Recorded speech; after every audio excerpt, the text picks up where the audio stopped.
Tale of 12 Gems, our original D&D campaign. I am Joe Treff, your DM this evening, and many others, and joining me are my friends Matt, Vincent, Tina, Alana, Kara, and Hannah. We are going to play D&D tonight, but before we do, a couple of quick announcements. Last night, we had our Cyberpunk Starfinder 2e campaign, which is called Skull Runners.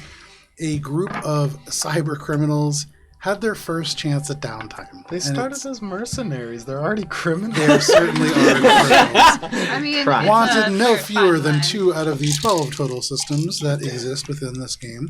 The Skull Runners have really carved a name out for themselves. Though they actually have managed to elude detection far better than the Starfinder group originally did for Mosaic Team. So, shots fired. You can see that when it re-airs on our YouTube on Sunday at noon, followed by this at 4:30 p.m. Eastern Standard Time. We also have a website, alberonrpg.com. You can see a whole bunch of different content, information about the different games, links to the different anthologies and one-shots, all of which are hosted over on YouTube at alberonrpg. And we have Sirenscape and Monument Studios to thank for the music that we are using tonight. And that is all the announcements that I have for this week, and so it is time for a Tale of 12 Gems.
And to Kara for the recap.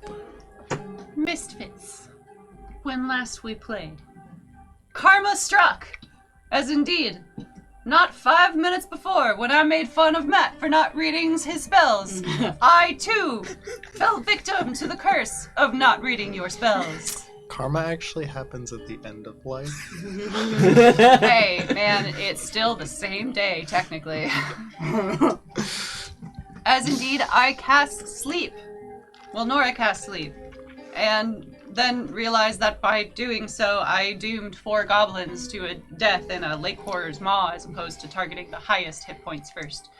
It's fine. No one's going to worry about that. Specifically not Nora in her dreams. Water under the bridge, it's fine. Literally They water. won't in their dreams, because they're not having any anymore. It's just goblins in the horror's mouths. Oh, guys, please. Actually helping the goblins, Tuuli went swimming and headed to valiantly stave off the horror's Donkey. maw and also assist Tonki, who found herself teleported with a handy-dandy spell from Grimgrab in a wonderful team-up. I choose you, Donkey. And continuing the team-up, Ralph empowered Tonki with shield and hammer, providing cover and bonus damage in the form of celestial might. Tonki now taking the fight to the horror one-on-one, providing hits and blasts with a particularly hefty amount of guiding bolts. Excuse me. Blast. What's a guiding bolt? From off on the raft. I do those too, but... We like blasting here. We love blasting. And indeed, finally, we were victorious, saving a single goblin, which That's all is you really need not for- 0 goblins. Tonki does, however, find some treasure in the form of a shield with an old Overcity infernal writing on it, and trades one of her weapons, a warhammer, for it. Tonkus the Brave, very pleased to have received a full-sized warhammer that indeed he can totally lift and wield normally, don't worry about it, is relieved, weirdly, to give up said shield with infernal writing on it from an ancient city of minotaurs who forsook the natural ways and decided to build a city. Yeah, it's fine. Everything's Against fine. the nature of true Minotaur. Anyway, it's curse. So there's a nice curse relating to hunger, and we discovered that not only is it just the writing, the whole thing is damned. And would probably be good if we just, like, handed it off to someone, except Tonki can't do that. That's kind of the nature of the curse. She gets mad. Big mad. And then we roll for initiative again, as indeed this time, Grimgob attempting to blast shield away from Tonki. Then got angry Tonki's ire. So upsetting. Sleeper agent. Eventually, our new goblin friend Tongus is able to golf swing it into Conflict Lake, saving all of us, as we have saved him. Surely he will not bring that up. We also learned from Tongus that the god of those who live in the Weeping Archive is a many-eyed being. That the characters, aside from I think Tuuli ended up knowing about it.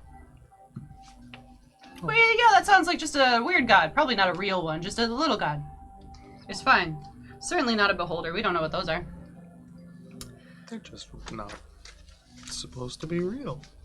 Faring along as the night grows long, we begin our watches.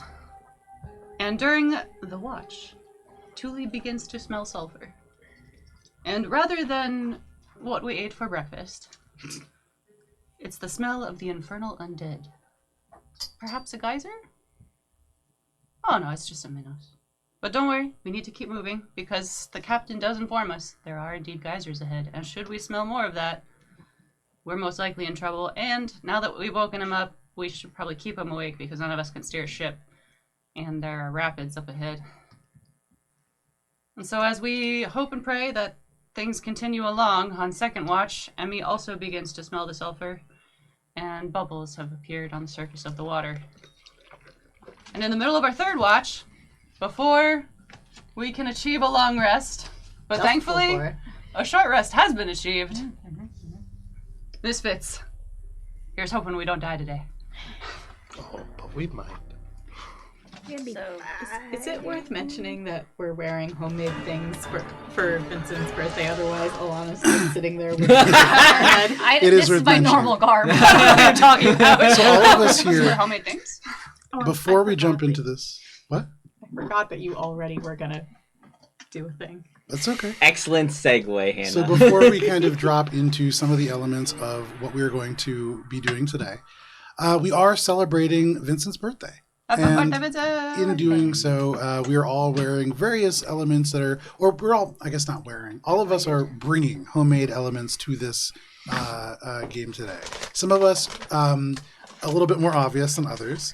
Some things made, Hannah and I made these shirts. Matt made some music. There's the shirt that Vincent has on. I don't know how visible it is, but it really just is the best rendition of Grimgob probably that ever existed. The first Instagram. concept. Yeah, art. definitely It's check the Instagram concept for art. it. Early Grimgob. And then I would say Tina actually made for us some phenomenal focaccia bread.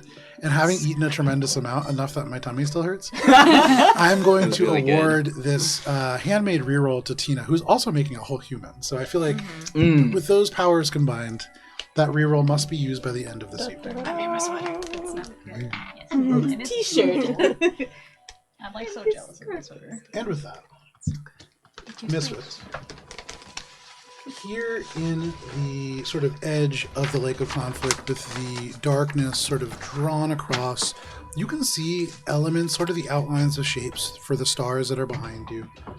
It's early in the morning, the sun is rising, and so you have light from that as well. And you can see on the water that is beginning to move a little bit quicker as you approach the mouth of this river, where it splits into multiple different sneaking paths. Bubbles begin to churn and darken in patches, and little slicks of oil begin to drift up into the surface. We're dropping into initiative, but it's a very simple initiative. It is the world, and it is you. Damn, us against the world. Yeah. The way it should be. Captain Mar, this little goblin wearing this jacket, kind of flapping in the breeze, holds onto the mast, the sail just drifting behind them. They point forwards, and you can see where the river or the lake begins to narrow into this river proper, and he shouts out, "All we need to do is get to there, and we'll be safe. Everybody hold on to something." All around you, the water begins to bubble. And to start off, I just need everybody to please make a dexterity saving throw. Ooh, hey, twinsies. Yeah, I'm going. I'm 14. going. That is a success. Oh no. 7. That is a failure. 10. Oh wait, sorry. It's a 9. Failure. Also a 9. Failure. Failure. 14. 14. Tonki and Emmy, the two of you, you can see these bubbles. You draw in towards the center of this craft, but for the rest of you, there is just these explosions of water, and in the sort of beginning rays of morning light, you can see this rainbow-like hue across them. These are just droplets of hot, scalding oil that just shower into the space. Everybody but Scalding oil. Emmy, Tonki, and Captain Mar take 3 points of fire damage. Ow. The water splashes and just hisses across this deck. Captain Mar pulls the sail taut, and the wind Not a fun way to kind of wake fills up. it. And they begin to just tear along this river. Now, up in the front, you can see places all along this sort of waterfront that are bubbling. Is there anything that anybody is doing to make this a little easier for the next round? I have a question. Yeah. How far away are we from the rapids? Is it like immediacy? You don't see rapids. We don't see rapids. All It's you see just the is geyser. you can just see the lake kind of transitioning into the river at the edge, and then you can see geysers beginning to burst up. But Okay. you're not seeing rapids. You're not seeing an accelerating or spray of water. That's still a little bit down. Okay. Does this seem to be like a slalom kind of thing? Like, are we trying to maneuver through it, or is it there's just another one coming up? So, as your action this round, are you trying to make like a nature or survival check? I was sure. Okay, make a nature or survival check. Your choice.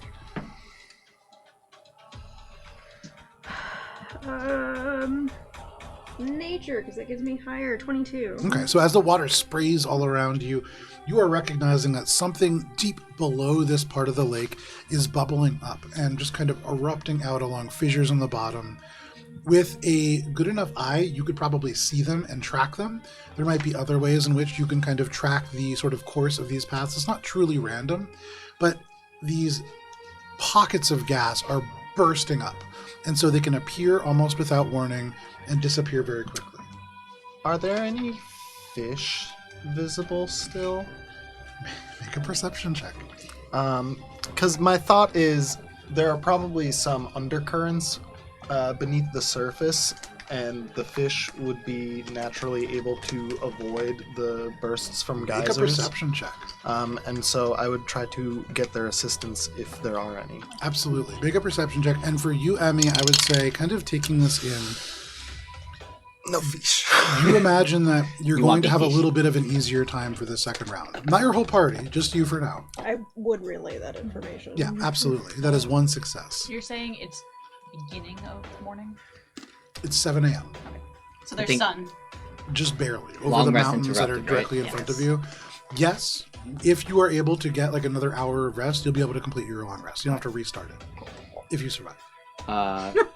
Captain Mar. Falcone Mar. Yep. He's the one that's doing the steering currently, right? Currently, yes. All right. I want to cast Enhance Ability on him. Okay. I have to choose a stat, and I'm thinking it's like him steering the ship. That's going to be Dex checks. Correct. Okay. All right. Captain Mar, maybe this will help. And I go over there and cast Enhance Ability on him, and he has advantage on Dexterity checks now. and if he falls, he doesn't take damage from falling 20 feet or less. There you go. Hopefully that's not going to come to play, because if it does, we're in a bad situation. You look around the waterfront, and there is no trees or buildings, nothing really that is 20 feet of falling, but absolutely, you can see their coat kind of caught by the wind. The wind seems to rise up around them. They look down at you, they nod, and this entire craft seems to pick up speed. That is certainly going to help them in this next round ahead. Yeah. Can Tonki... So, Tonki remembers that Mar earlier said that someone's going to need to hold the mast steady. Yeah. So Tonki's going to go ahead and do that. Okay, absolutely. Go ahead and make an athletics check. What was your check? 6. With a 6, you look down, and in that moment, there is just a tiny of water that sprays in your face, coating it with oil. You can't see, you don't take damage, but it certainly doesn't allow you to see what is happening beneath the roiling water. 25. With a 25, you grab onto this mast. You can see Captain Mar looks at you, looks a little bit confused, and says, yes, this will be good practice for when we get to the Noose Stones. And they nod, and this will help you stay more secure, probably not helping the larger group. All of you watch as Tonki goes and just hugs this mast. Okay. Yeah, I do have one thing, because Ralph is going to head towards the front of the ship and take one of the barrels and cast light on it. Okay. In an attempt to kind of brighten up the area towards the front of the ship so we can hopefully better see what's coming towards us. Absolutely. If you want, you can even kind of turn one barrel to the side and cast light just on the top, so that way it kind of creates a little bit of a spotlight effect. Yes. And absolutely, you cast light, you kind of create this light, and you can see the bubbles better. Certainly, it will help in this, and we'll give that a with light. Let's call this an Arcana check. I believe in you. Famously, one It's of not my a high best DC. stats.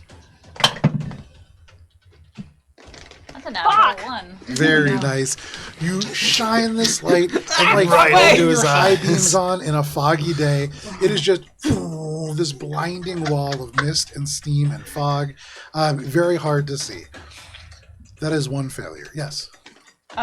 Nora goes and climbs up on some of the crates that we've established are stacked up on the top of the raft because they got in our way last session to see if she can divine, because that's what he said she could do, or with her eyes look for bubbles.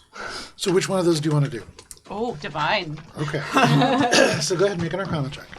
If there's a choice. There's always choice. I was going to say, might as well use your eyes before they get sucked out. 19. With a 19, you look forward. You can see Tuuli look over and just get splashed with water. You can see your twin turn this light on and just swallowed by the reflecting illumination. Very much, just briefly, just for 3 seconds. But as you blink the light out of your eyes, you look forwards, and in that moment, that flash of magic, it is like there are little lines that trace through the currents of the waves, and you imagine following those will help you at least a little bit. That is 2 successes against 1 failure, and I believe... Grimgob, have you done anything yet? Yeah, I casted Enhance Ability on Captain Mar. I get low on the ground because I'm not... I believe in the captain. That is a free action. Suddenly, all around you, the vents burst, and these 10-foot radius eruptions just ignite.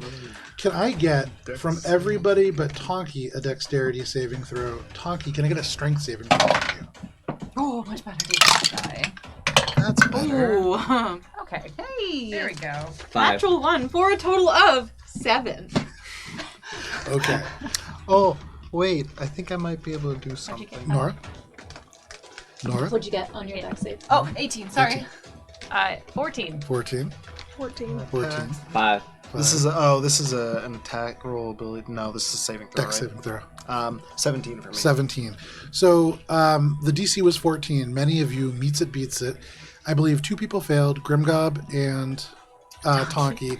The 2 of you, as these vents erupt, they are larger or more powerful than the last ones.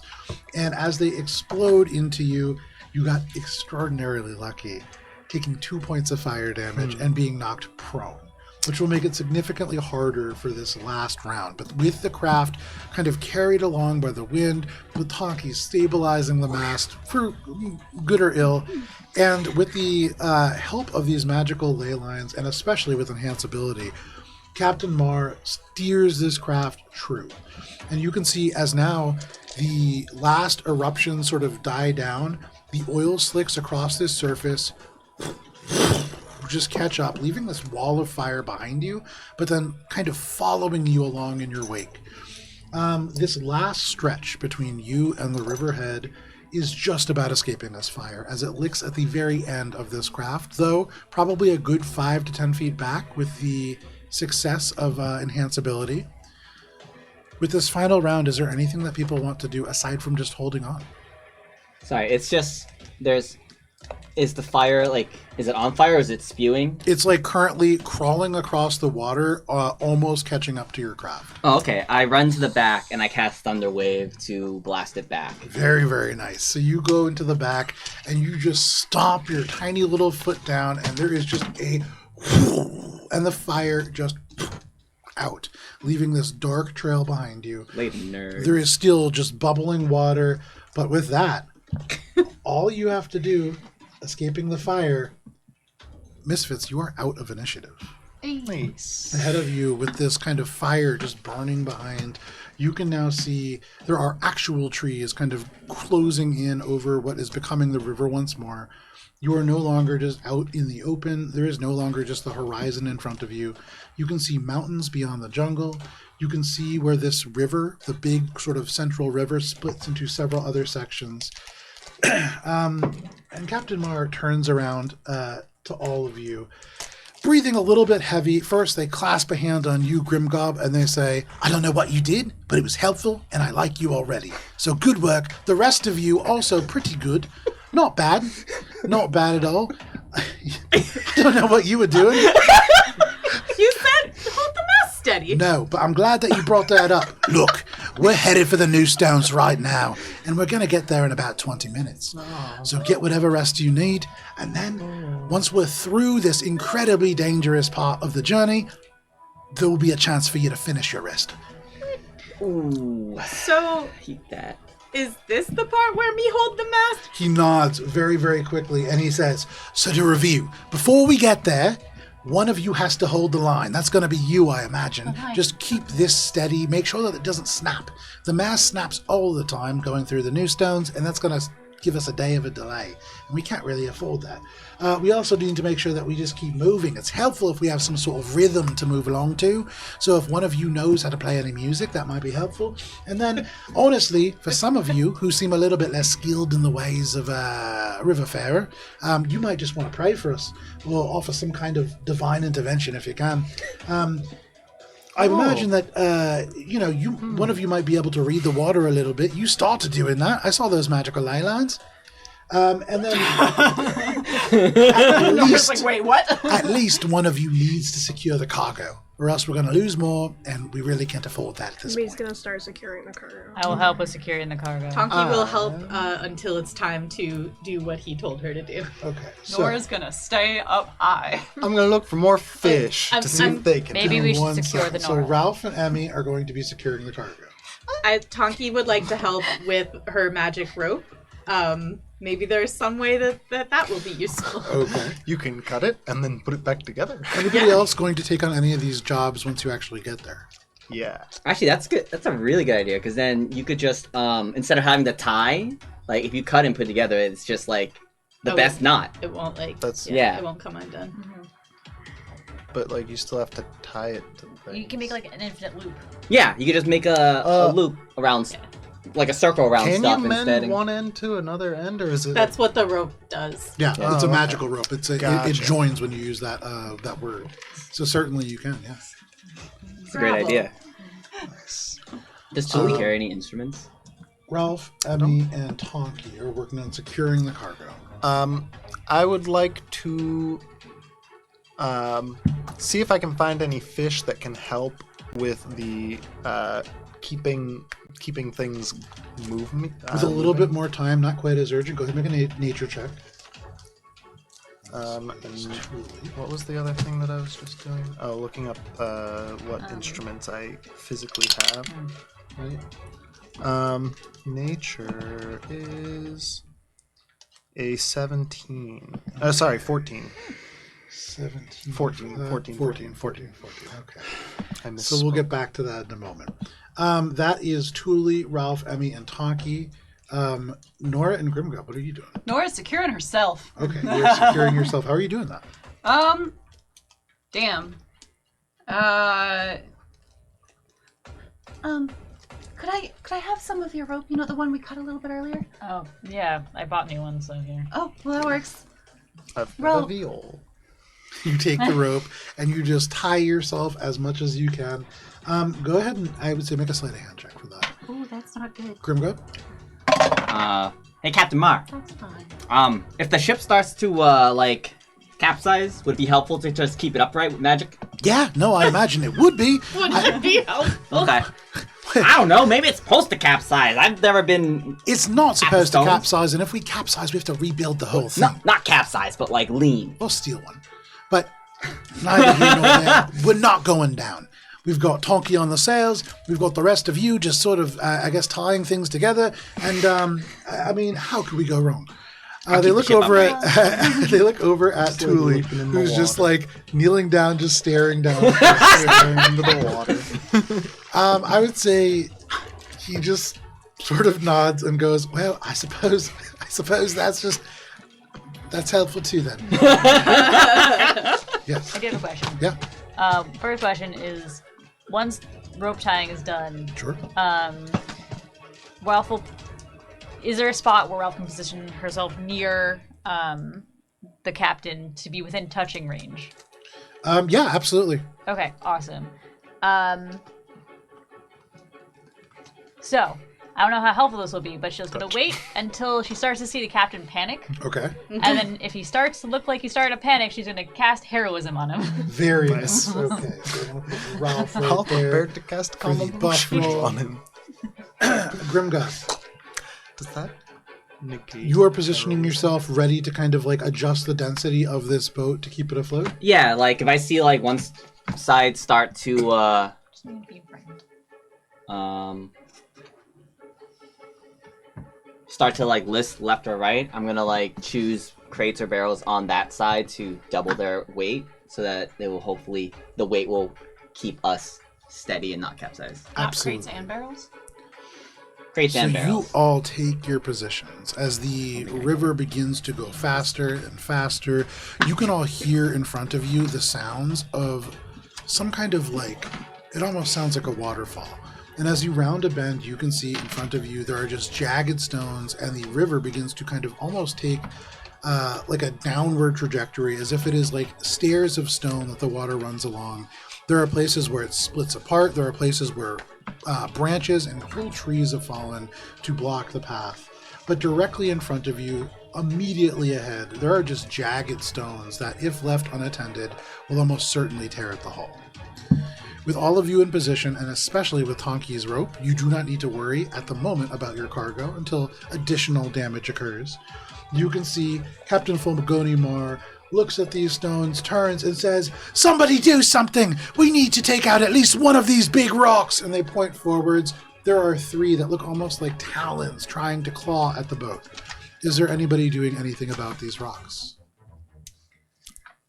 We could punch him, but me already holding a mast, so. You No, hold very on to fair. that.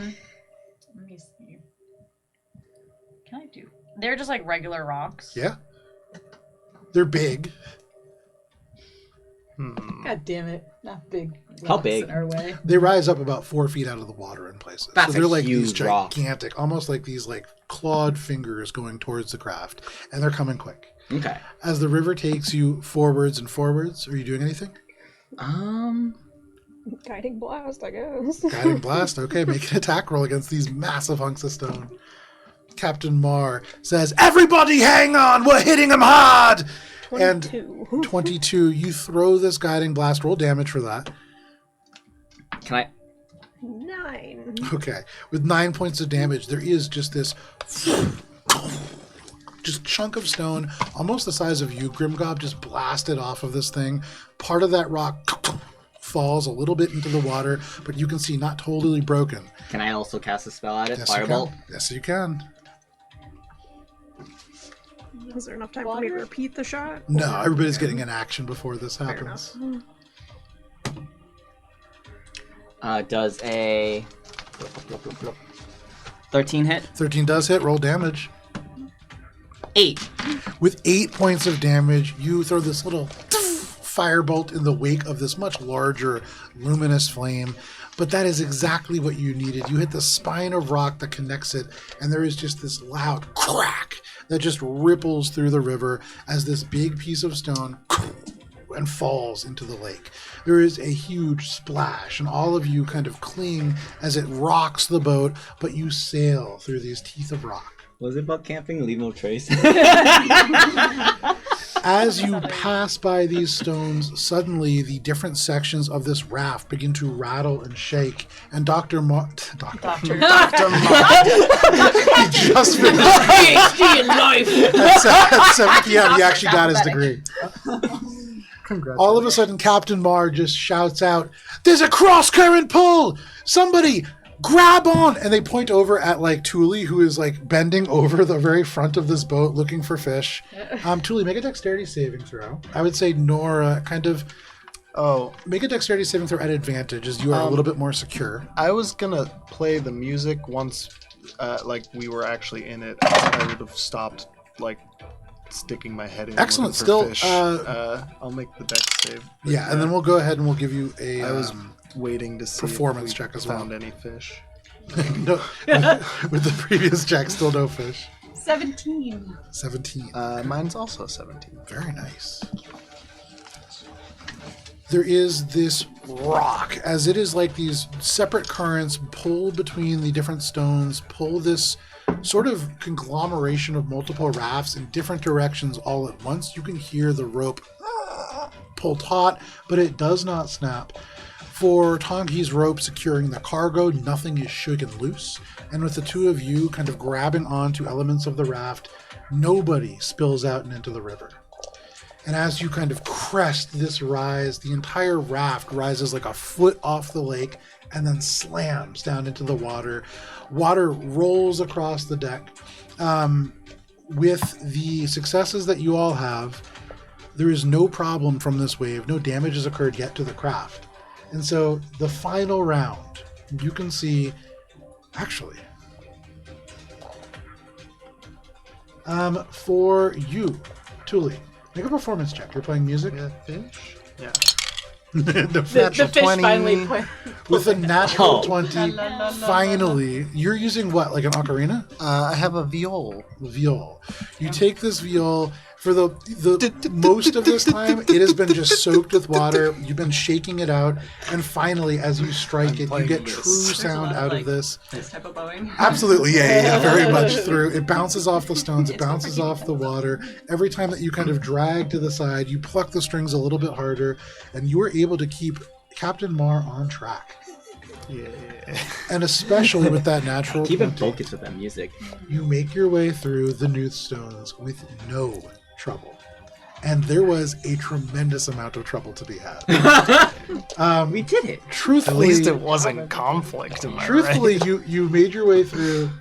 You could have completely lost the boat. You could have completely lost the cargo, and you could have just gone in a totally wrong direction. I could have died. But with 0 failures, not a single bad thing. I'm so scared. Nora's plan was to just take her dagger and quick cut the rope and cast rope trick. Oh, later, nerd. I like that. Excellent.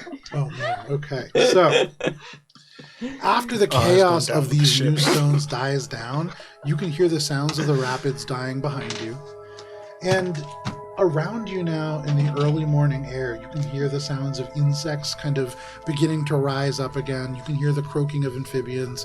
For you, Tuuli, there's a splash in the distance, and suddenly you can see scales beneath the waves of fish as they move around.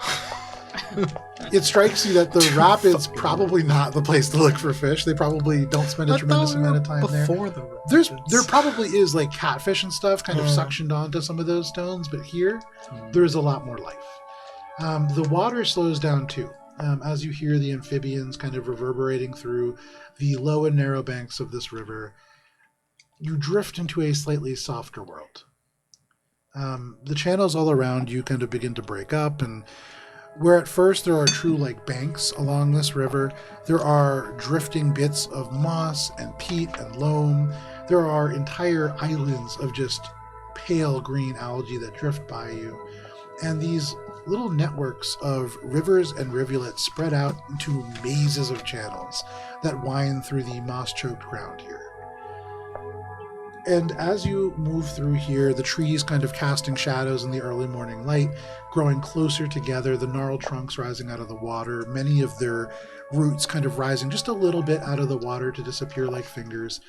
There are curtains of moss that hang low here, kind of brushing across your heads as you go here. And as you are traveling through, Captain Mar will turn around and say, "Whew, we're entering the Lantern Mire now. It doesn't look like much because we're here during the light, but this is as safe as a place comes here in the basin. If you want to finish your rest, this is the place to do it." Yeah, that would probably be good. Good, I'm tired. He turns to your group and he's like, "To our people, get some rest, little guy." He did use up 3 spell slots. I don't know what that means. I'll keep watch while you guys all rest. Aren't you tired? You told us you were really tired. I am. We never got to finish our watch. You should sleep. Yeah. Are you sure? Yeah. We okay. Right, Nora? I'm grateful.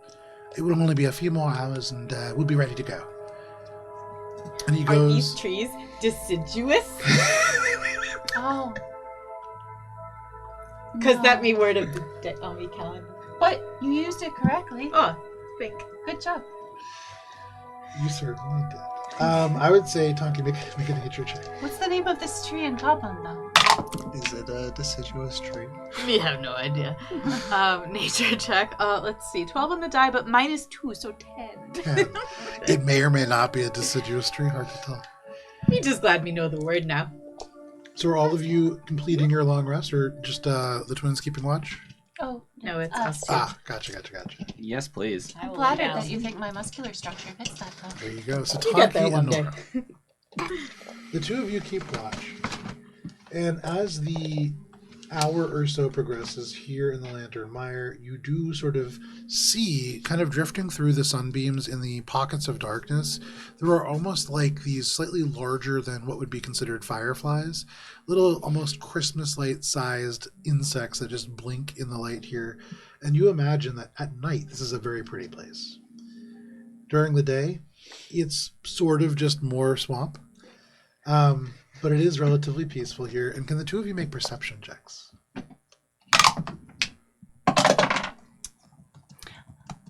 I already perceived a lot. I'm good. 7. 22. 22. Wow.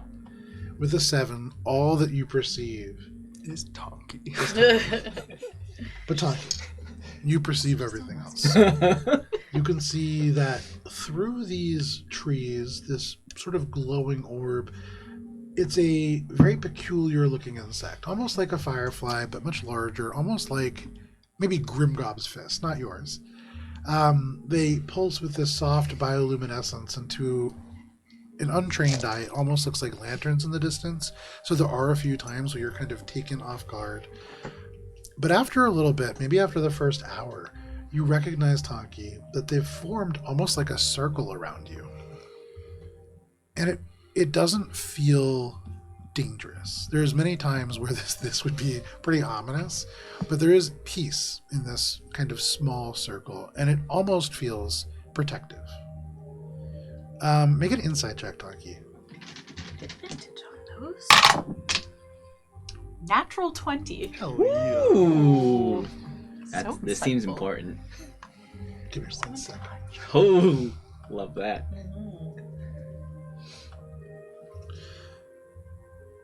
In this moment, as you sit here in the quiet, you can kind of hear your various party members beginning to kind of sink into this slow breathing rhythm for sleep. It feels like you are being protected by something that is both of the Oberdon Basin, but also significantly larger. Tonki, you close your eyes for a minute because this place feels so safe, and it's like you can feel your legs stretching into the earth, past the jungle, past roots, past the bedrock, past the reach of burrowing things. Like there is something beneath the ground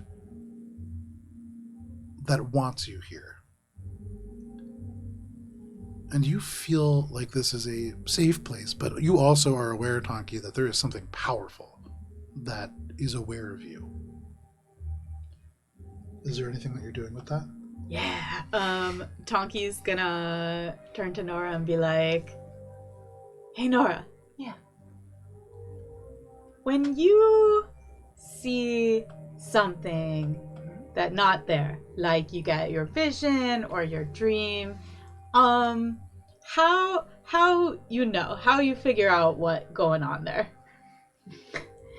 Because me thinks something here, not a bad thing, a nice thing. Me feel great, by the way. Underneath, like way down, like way far deep in the earth, me just feel like something know we here and like want me here. That seemed like your kind of thing, right? The knowing stuff that not right there in front of you. I guess it's. I don't know. Can Nora, from this description, also do some sort of like Arcana or Insight check into like feeling out presence? Make in a the history, area? religion, or Arcana check, your choice. Sweet. Let's do history. Dirty 20. Already once, you have heard mention of this concept. And for most in Mythalstrean, that's all it is. It's an idea. In the same way that you have Father Time, there is the spirit of Mythalstrean. This spirit that ties all living things together, more than just life, more than just a god. This is something that is just innately a force. And what Tonki is describing has some similarities to that. Oh, and you could feel it. Yeah. That's really special, Tonki. You not feel it? Not right now, but I think this might be the same thing that Emmy felt or saw, like the big war. Oh. When Emmy wake up, we ask her about it. Yeah, we should let her sleep. I do kind of wish she was awake for this stuff. But if you feel that, everything I've read about it is really like sacred and good and protective. That's pretty good. Me feel protected. That means me can protect you. Nora kind of like gives Tonki a little side hug, like yay.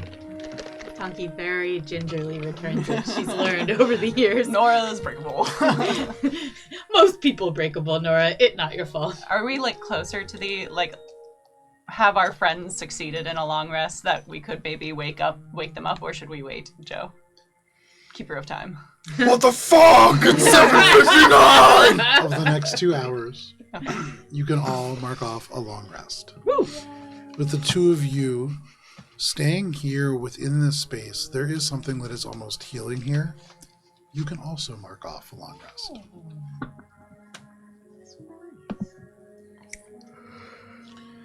Captain Mar stretches awake, probably about 10 in the morning at this point. Even in the darkness of the Lantern Mire, all of you are kind of sitting amongst the sunbeams now. It's warm, probably about 86 degrees here, and with the bog, as nice as this place is, it still doesn't smell great. And there still are insects that kind of flit through the air here. But Captain Mar waking up would just go, oh, the Lantern Mire. It's a lucky place, this, you know. Or deeply unlucky, depending on who you ask. I think it's lucky. Me too. We feel pretty lucky. Good. I'm glad that we're agreed. Good lucky or bad lucky? I like good lucky. And she's been looking for like a moment because, you know, this is like a friend thing she wants to share. Like she wants to do like a huddle with her buddies, but doesn't want to be rude, which is why she's just been waiting. Excuse me, Dr. Marr, could you go over to Excuse that you, side of the Dr. dock? Marr's my father. I am Captain Dr. Marr. But at this point, when he asks her like good lucky or bad lucky, then she will share with her friends what happened. Okay. You can see Captain Marr checks out about halfway through, starts like tidying up around the boat and getting ready to kind of sit still, but they're like politely nodding every now and then at your story. Have I heard about this Spirit of Mythalstrean? I'm assuming that's in the recap. Yeah. She would prompt Nora to share what she figured out too. Within your studies, certainly, you would have heard about the Spirit of Mythalstrean. This is a concept. There are people who certainly believe that it's real. There are whole sort of like druidic sects that sort of hinge their belief upon this. But there are also people that invoke the spirit's name in the same way that an atheist might invoke the name of Jesus Christ. You know, there's all kinds of things that it's sort of prescribed to.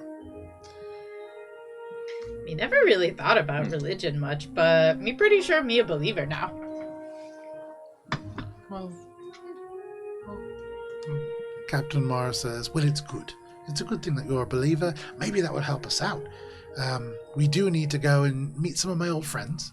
They'll probably make themselves known as we make our way through their territory. And we can just see what they need from us and make our way through. Wait, who are your friends? The Maya Claw Pact. So probably not the same kind of friends that we met earlier that were actually lemurs. Me hope they not zombies this time. Totally different people. And also, I didn't know that was going to happen, you know? So it could be that these are lemurs also. But I don't think they are. All right. They're an old bunch, you know? They're not like us. They're not, you know, proper goblins. They're sort of, they're a little dirty. Is he racist? Well, within goblin culture, it's not racism, but it's tribalism, certainly. Yeah. He's classist, is Wait, what he is. Yes, very much so. Wasn't Tongus also Myclar Solstice that we just saved? He shakes his head and he goes, no, I don't believe so. I believe he's one of the clans that's associated with the Myclar Pact. I don't actually know the guy, but presumably he has a clan name. Yeah. Sorry, what is the name of the area we're in? Lantern Mire. The Lantern Mire. So are you all ready to go? I think so. Can Are we they have going breakfast? to try to kill us? Probably not. Almost definitely not. In fact, because I'm with you. One of the good reasons for hiring me, in fact. But they're going to watch you. So, like, no sudden moves when you become aware of them. And then probably one of their elders or a Toadspeaker or somebody will come up and you know, kind of ask us for some help. Well, what do they like? I mean, they don't really like anything, but they don't like plenty of things. You like giant toads? They do like giant toads. They breed them special. Oh, me too. Is Toadspeaker not what really. it sound like? I mean, I don't know what that means. Speak to toads? Well, yeah, I mean, I think they all speak to toads. You know, some of them, they ride giant toads around through the swamp, and they're surprisingly fast. Oh, Tuuli can talk to toads. Does You that can help? talk to toads. Mm-hmm. That might help us. And bugs and birds. I don't rightly fish. know how the hierarchy works, but maybe the toads are in charge of the goblins. I never thought of that. Oh, My God. that's a strange system. Tuuli, you should try to figure that out. I can certainly This is ask a them.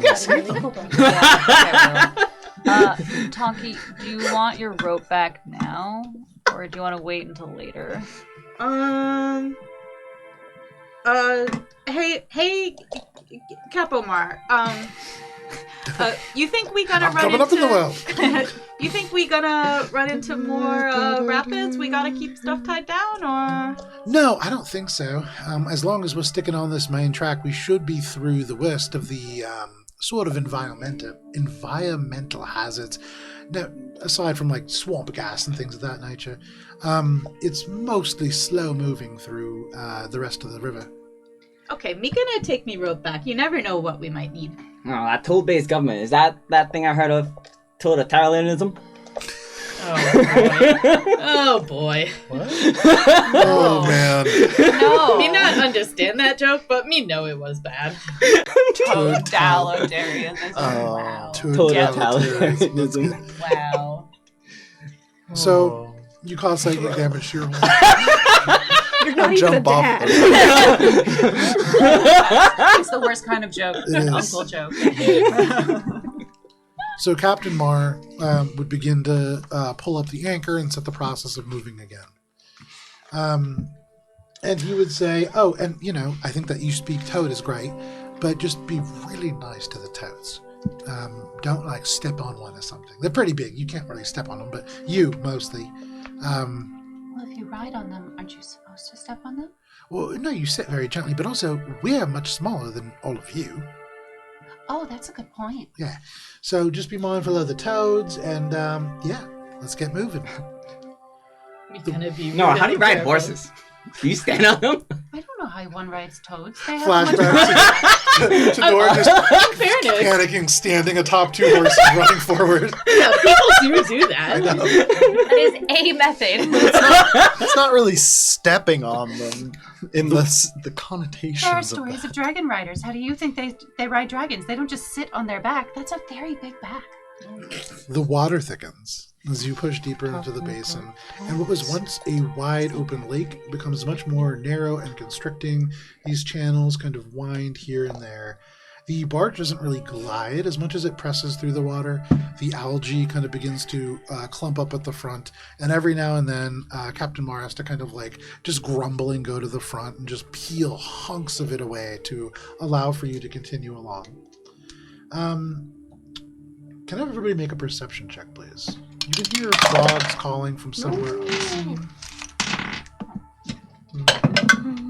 Oh, it's so average. Oh no. 10. Okay, 16. okay, 17. okay. 16. 12. I don't see nothing. 8. We don't see no nothing. Real bad.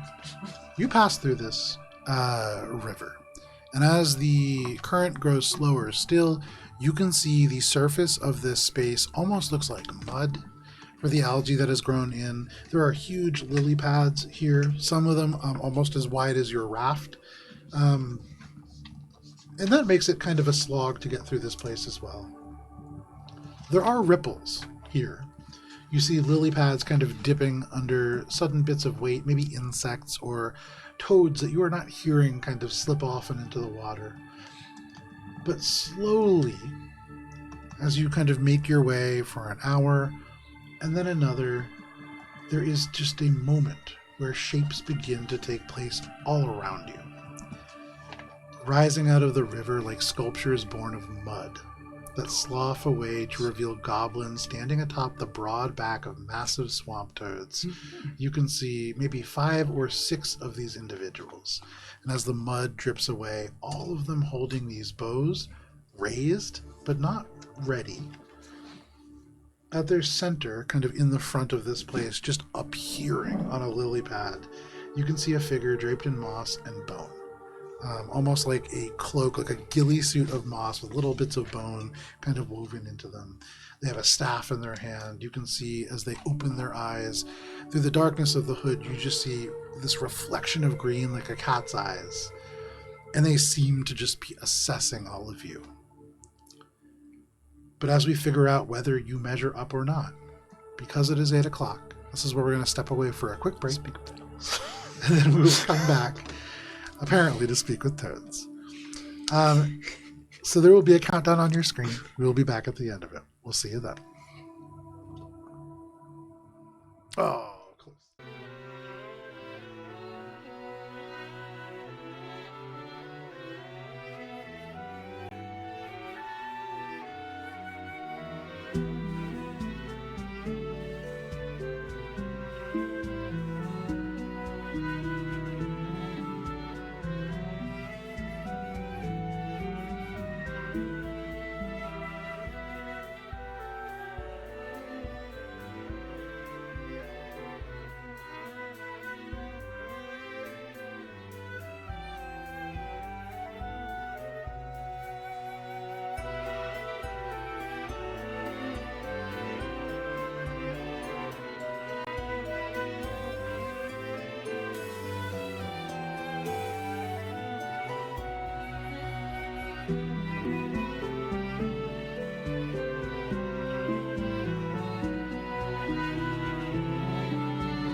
Thank you for sticking with us through the break. If you did, if not, we're playing D&D, and now so are you. Gotta say, Chris, man, that shirt.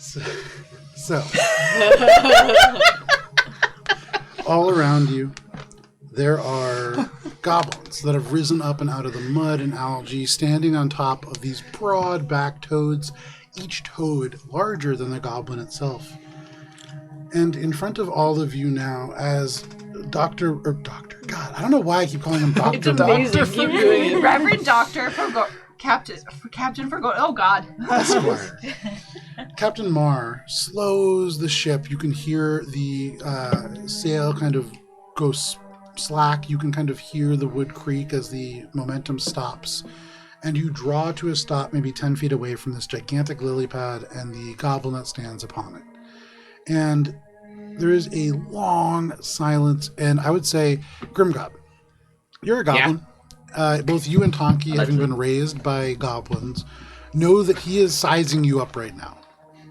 Is there anything that you're doing? Let's see. Tonki would probably just give a big wave like she always does. Nora puts a hand on him, just silence. Oh, she'll give a big wave, but she'll say hello. She'll call out hello, but in goblin.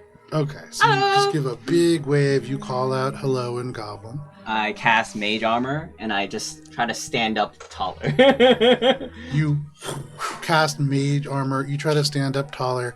In this moment, it is like the lily pad slowly just drifts a little bit closer. This Goblin goes, stands up even taller still.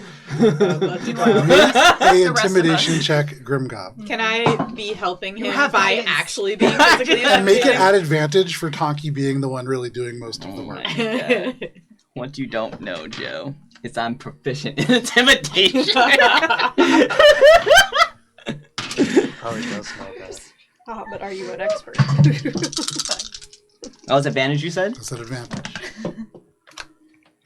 All right, with guidance as well, that will be 18 goblin intimidation. He drifts 18 units forwards. of goblin You intimidation. can see he stands up on his tippy toes. He just goes like, being as large as he can. You can see he's like really trying to make himself seem muscular. He's not. You also standing up, Mage Armor cast. You get really big. You try to seem muscular. You're not. But as you get right up, nose to nose, staring at each other in the eyes, there is this moment where you draw up just a little bit taller on your tippy toes. You are maybe a quarter inch taller than this goblin. And he looks at you and he just goes, and he bows his head to you in deference. And he says, "You part the bog like a flood. You are strong. Tell me, what is your name?" Grim Gob Gravelgrave. Gravelgrave. You can see they kind of say your name a few times, almost like they're tasting it on their mouth, and they just say, "Those are words I haven't spoken in some time. Oh, I thought all the Gravelgraves were driven from the basin. We were. And why have you returned?"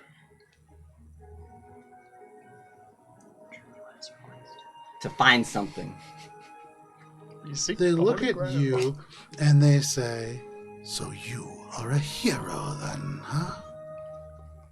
Yes. He says that, without a doubt. Is this all goblin? And goblins. This is all in Goblin, for Okay. sure. Ralph starts to snort and then immediately tries to cut it off. They don't seem to notice. I would say for the rest of you, though, this is like the third or fourth time that Ralph has reacted to Goblin. And so you might be starting to suspect that maybe Ralph can understand more than you initially thought. At some point, Tonki will turn her head back and to the rest of the group and be like, "Don't worry.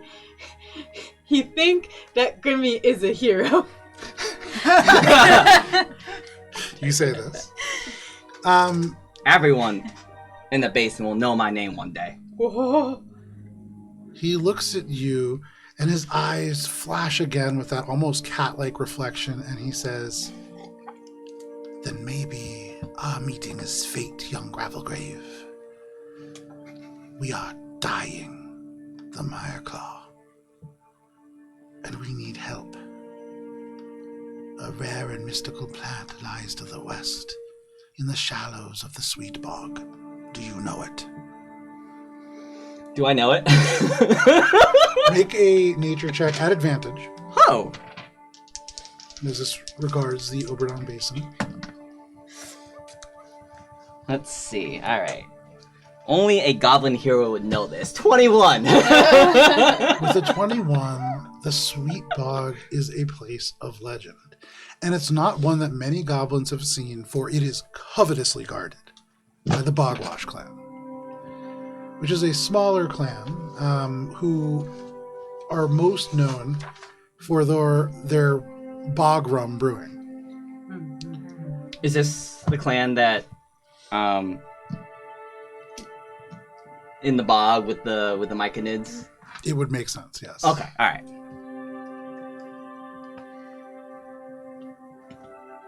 Earlier, like last session, there were. You mentioned like there were some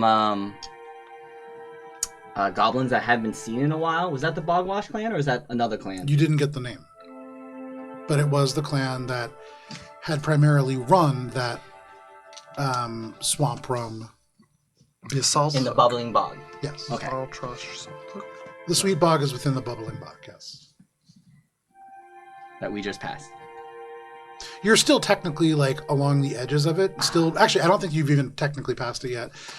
On the map, the river depicts going by it, but Oh, technically, we're here now. Yeah, Okay. technically, It's down here. it's down here, and technically, this whole region is like the All bubbling bog. bog. Like there's no clear Exactly, delineation there. It's all marshland. And the plant that he's talking about is called sweet bog.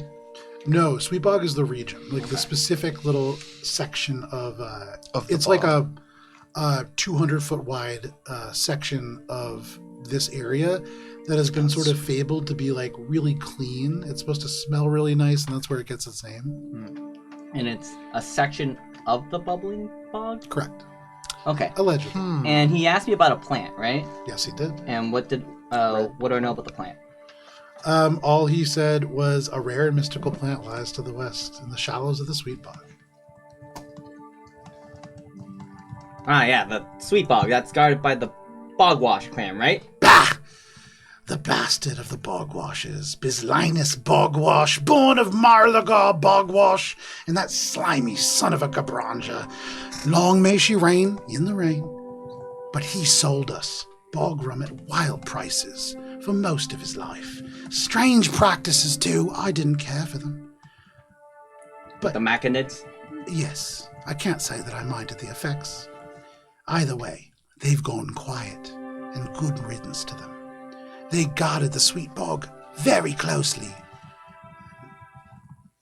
We need the plants that are kept there. The mystical cane.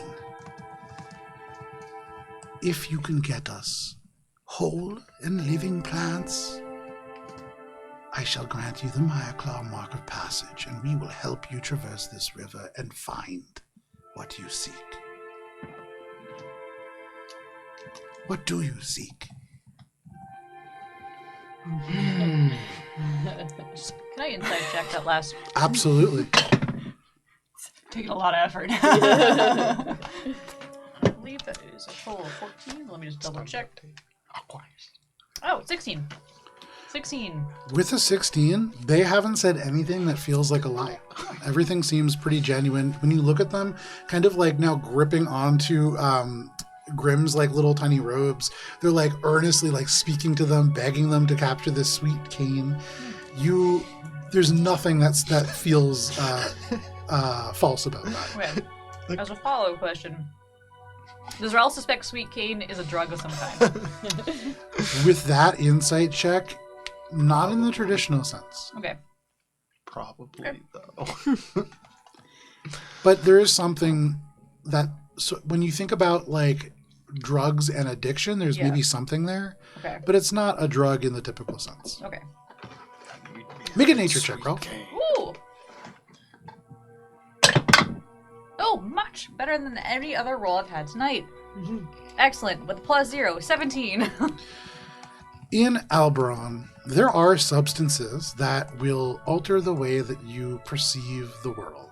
There is, of course, pipegrass, which grows native to Dominion and many parts of Everest, actually. There are all kinds of substances, but there is none as addictive as this real-world substance called sugar. What he is speaking about is whole cane sugar plants that he would like rescued from this bog. Okay. Alright. And you imagine that as a people, they're probably not dying, but if you have a steady stream of sugar and then that's cut off, it probably doesn't feel great. Sugar withdrawal sucks. Yeah, You're just a bunch of fucking candy goblins. it strikes you that very much. You are dealing with some candy goblins. Booze monkeys, candy goblins, booze monkeys, and sugar goblins sounds Young like Gravelgrave, what is it that you seek? Did he tell me his name? Because I don't remember it. He is not. Okay.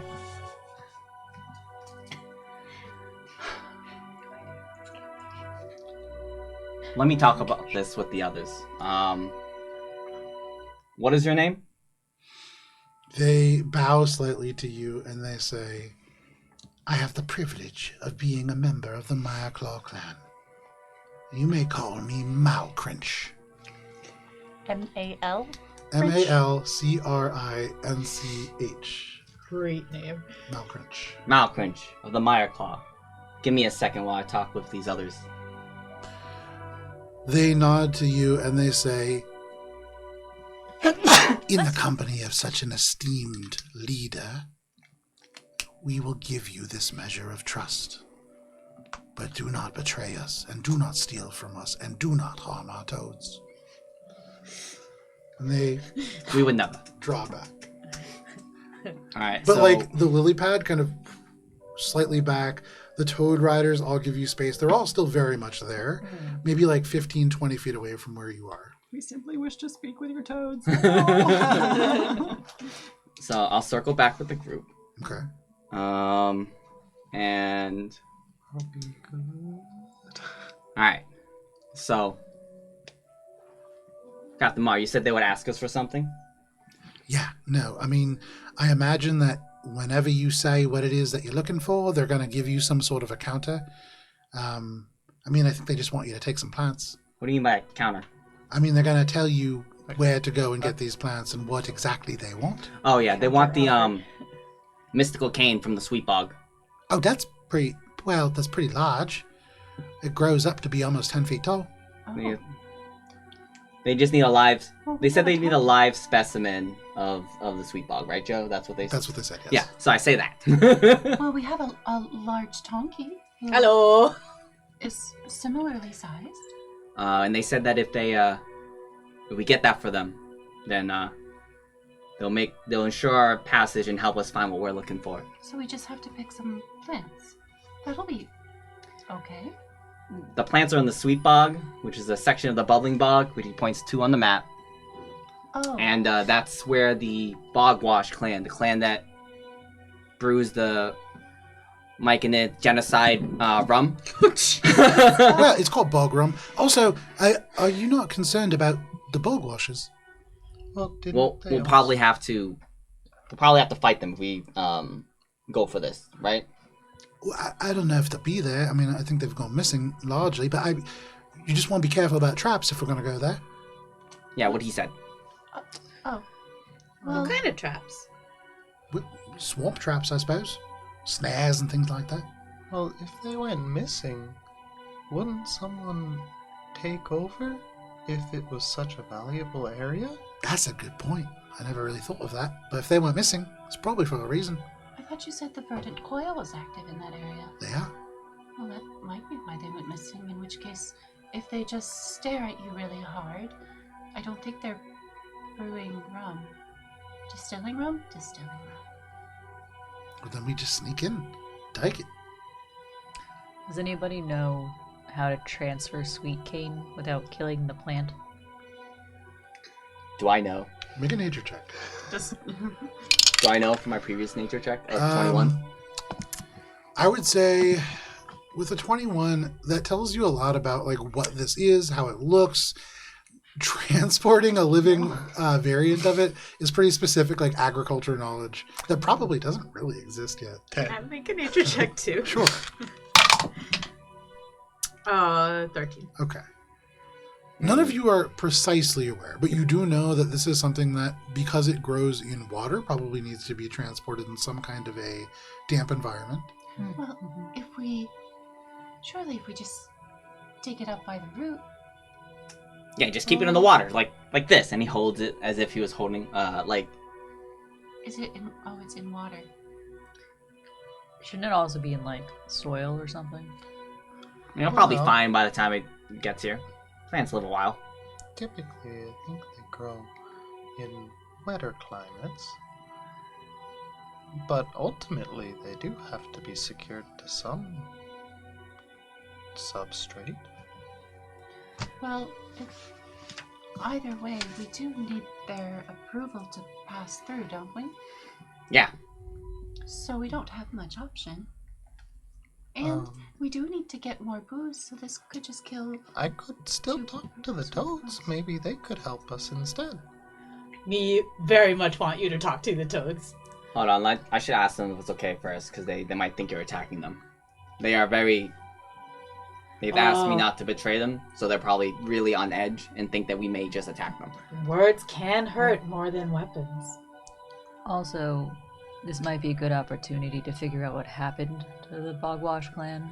If it truly was the verdant coil that took over the area, or if, I don't know, another strange magical creature just came swooping in. So serious when you're wearing your crab in a hat. With Like Ralph's maybe- voice especially, yeah, it's pretty good. It's so good. Manticore, whatever the heck the eye thing was. The fleshy stuff. The flesh, the weird flesh, the mers, goblins? The devils. the devil that was larger than a pig fiend. Yeah. Oh, there's lots of things. That's unfortunate.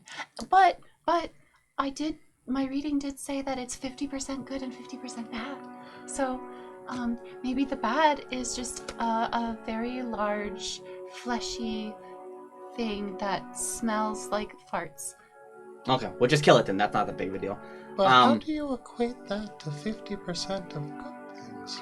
There's probably There's some probably good a lot of within that. mystical mire cane in there. That's But good. also, Like this- generally speaking, things aren't 100% good or evil if you really think about it. I think we're getting off topic here, but it sounds like we're gonna do him this favor. I mean, Is everyone on board? I think we should. that's what we came here to do. If that is the case, then what should we tell them that we want help with? Because they've offered that. Should we tell them what we're looking for, or at least? Well, aren't we just looking to go to Fort Pincers? We're looking for passage. We could ask them if they have alcohol to share. We're also going to the distillery if we have to go get the cane. We can tell them we're looking for the source of the weirdness, the disease. Maybe they've also been afflicted. They might also have seen the giant devil roaming around. True. I think as long as we don't bring up the, that had the multiples. Got it. Something to keep in mind, though. Eventually, we're gonna have to ask someone about that. Otherwise, if we don't ever ask anyone, then it might be hard finding it unless we just kind of chance into it. But Right, but Anything maybe else? in the middle of the bog, while surrounded, is not the best time. And there are ways you can ask without asking. He's What? not wrong. yeah, what do you mean? Well, I mean, there's spells Like where at you the can see Platinum into people's Exchange. minds. Oh, you mean like Oh, just you- asking people? Well, yes, because I don't like doing those things. Wait, We're, they were magical. Well, I thought they're magical. I meant like they're infused in something, right? They weren't just hanging out What are as we talking about? themselves. The rocks. They're not just hanging out themselves, right? They're normally inert things. I don't know anything about 'em. Rocks? Yeah.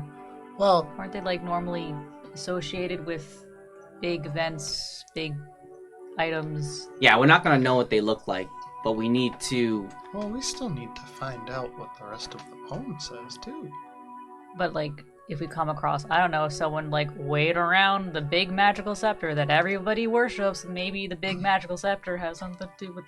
I have a Do you feeling understand? I hear what you're saying. I got you. All right. we'll I'm done. know when we see one, because it will be one.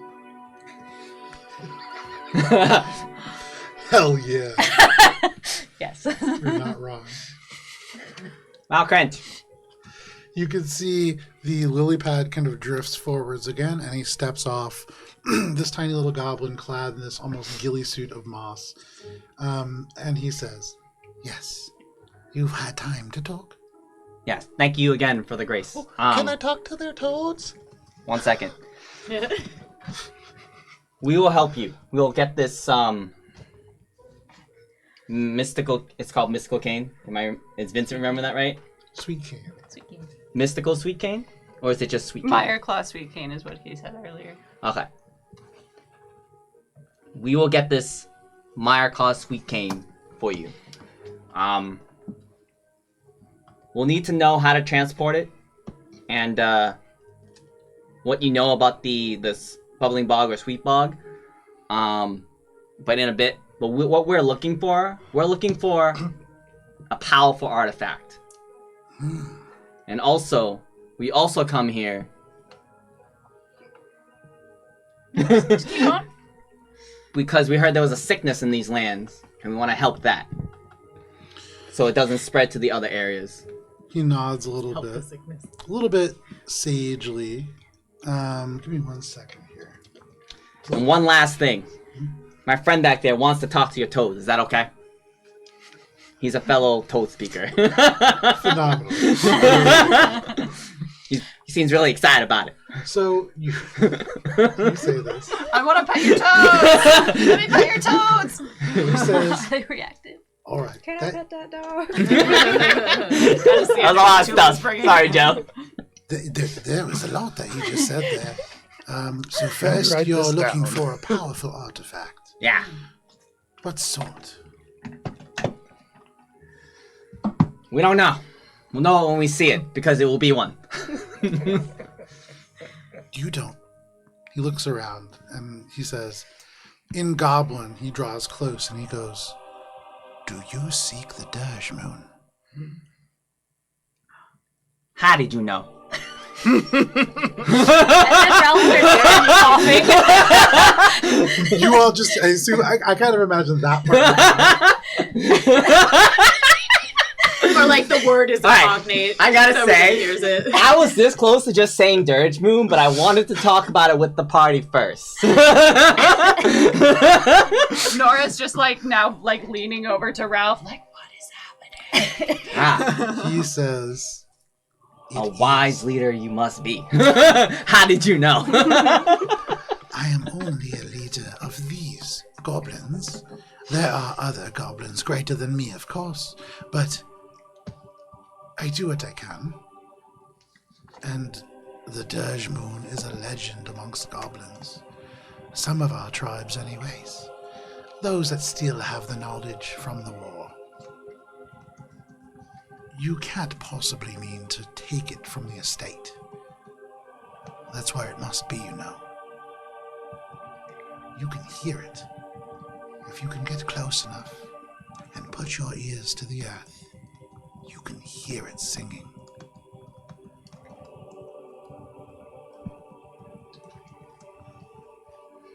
The estate that's run by the Crackle Slash? He nods. It has been collapsed for some time, and sinkholes have opened up around it, but still it stands. Where is... Not only did I seek it, I believe it calls to us. Where is the estate? You should be warned, young Gravelgrave, that the Dirge Moon calls to all goblins.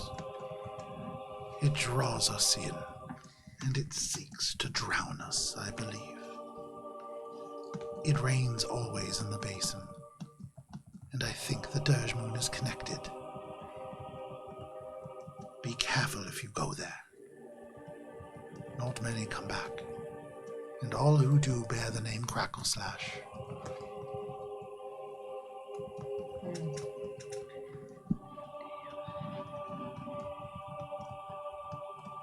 I nod. We need 20 stalks of sweet cane in order to start our own harvest. This will be a lot to carry, but we will have help for you. And he reaches into his little bag, into his cloak, and he pulls out a bag. This bag, you can see almost like a saddle bag, just covered in moss, elements of kind of roots that grow over it, but it glows with magic. And he says, this will carry all of the sugar cane that you can, and it already has water in it. You can fit far more than we need, but we need 20 whole plants.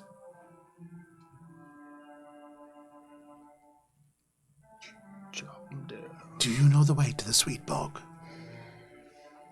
I'll turn and your friend, the Captain Mar should. And at this, Captain Mar Right, will Captain? say, Captain Mar will say, "Oh no, not at all. That's across land. I don't really do land. I'll stay with the boat though." No, we don't. You'll have to point us in the right direction. Malcrinch nods sagely, reaches back into their cloak, and withdraws a small toad. And he says, "This is Bubbles, and they will guide you should you become lost. Simply place them in the river, and they will lead you to the right place." Tonki holds out her hand slowly. Bubbles just kind of wetly steps over onto your hand. Me protect Bubbles with me life. She puts him on her shoulder. They nod and they say, "Bubbles is a good toad. They're young yet, and they have a long life ahead of them, so keep them safe." Can me friend talk to him? I guess that seems kind of like a personal problem for your friend, maybe, but you could try. Toads only speak to goblins. Oh, that's not quite true. It's very much true. All who are not goblins amongst you toad riders, please rise. And you can see most of them are actually standing on their toads, so a couple of them sit down really quick, but certainly all goblins. I'm sorry, they're standing on their toads? They're standing on their toads. You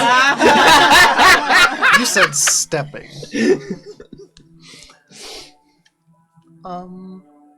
That's very nice. Can I talk to them? I mean, you can try. Speak with animals. You cast Speak with Animals. You may be surprised. Hello. The company that hero keeps with. This frog turns, you can see just the one eye turns over to look at you, and the frog just kind of croaks. "Hi." It's an honor to meet you all. "Sure."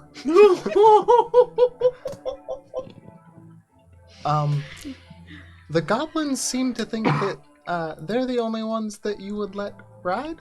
And you can see the goblins are all kind of certainly curious about this. They're definitely not sold, but you can hear this little sort of moss covered goblin just go, "What the?" But this toad just says, "They are the only ones who try." Oh. Do you like that they do that? Or No. I wouldn't imagine that would be very fun. Liberating Do they toads. treat you well at least? Yes. Well, that's good. We can't upset an entire group's Do you know anything about what's happening here in the basin? Yes.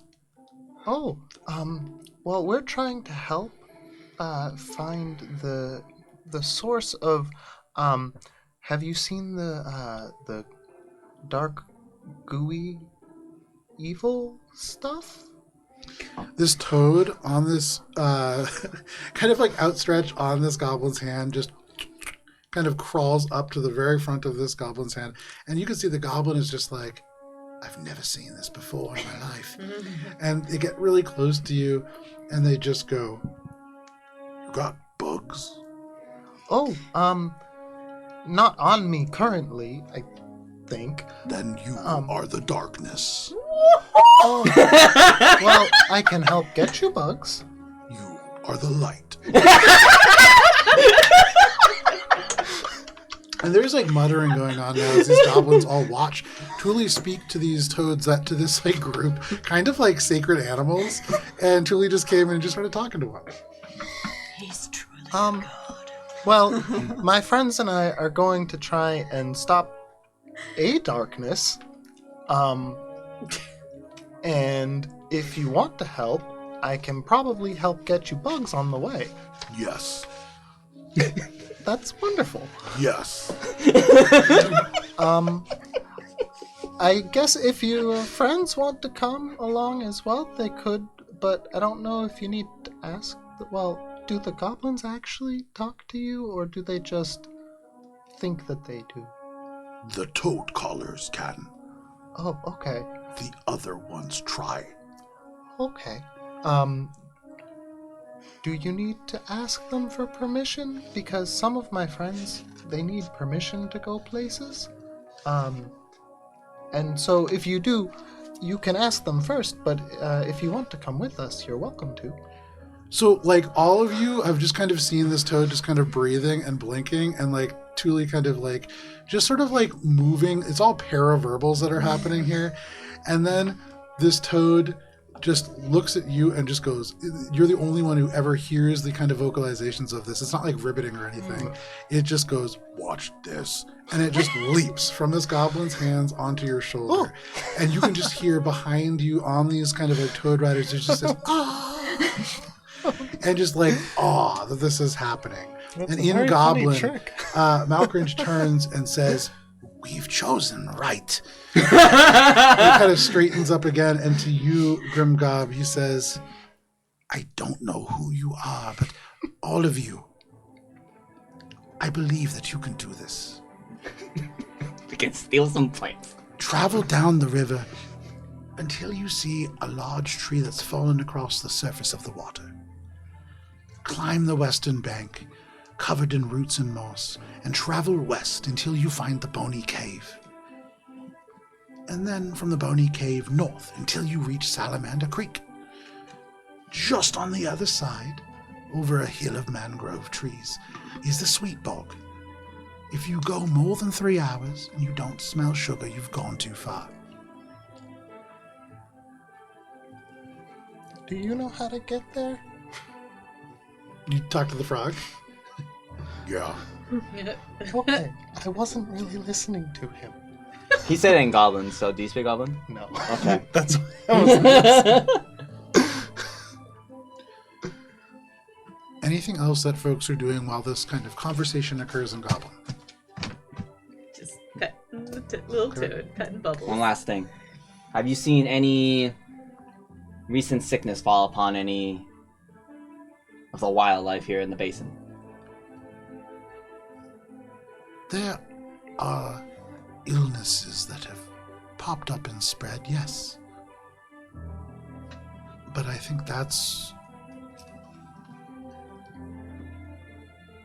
why the spirit rises. It's fighting back. But This Tonki's gonna be like, what spirit? Like a down below, like a below ground spirit? yes, Rising? Coming This- to help? it's trying. But it's hard. This is a land that has been touched by darkness for far too long. It needs help. How we help the spirit? We want to help the spirit. I think you are. But understand, if you have the spirit of Mythalstrean's attention, the actions you take will have profound consequences. Not just for you, but for all of us. Be careful what you choose to do. This big responsibility. That yesterday's word on the calendar. Yesterday's was Big? deciduous. Responsibility is today. This goblin turns, they straighten up, and for the first time they address all of you in common. And using the full austere sort of presence that they have as the leader of this band of goblins, they hold up their hands, their eyes flash with this cat-like green, and in common they say, "You're good!"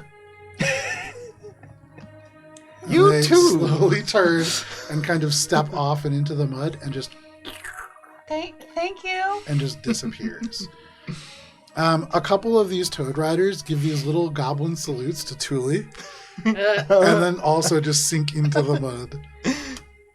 Every time one drops below, really the toads drop below, you can hear Bubbles Bye. in Nice to your meet mind you. just kind of going out like bye. Bye. Bye. Bye. Bye. But soon you are all left alone back on this river. And Captain Mar says, "You all did pretty good. I mean, honestly, we got a job." And I guess I'll just make my way over to that section that he talked about. You guys are good with doing this? Or are we just skipping out and kind of trying to cut straight through? We'll have to fight them eventually if we do that. We're not gonna skip out. And then she realizes she covers Bubbles' ears and she's like, we're not gonna skip out. That's a toad.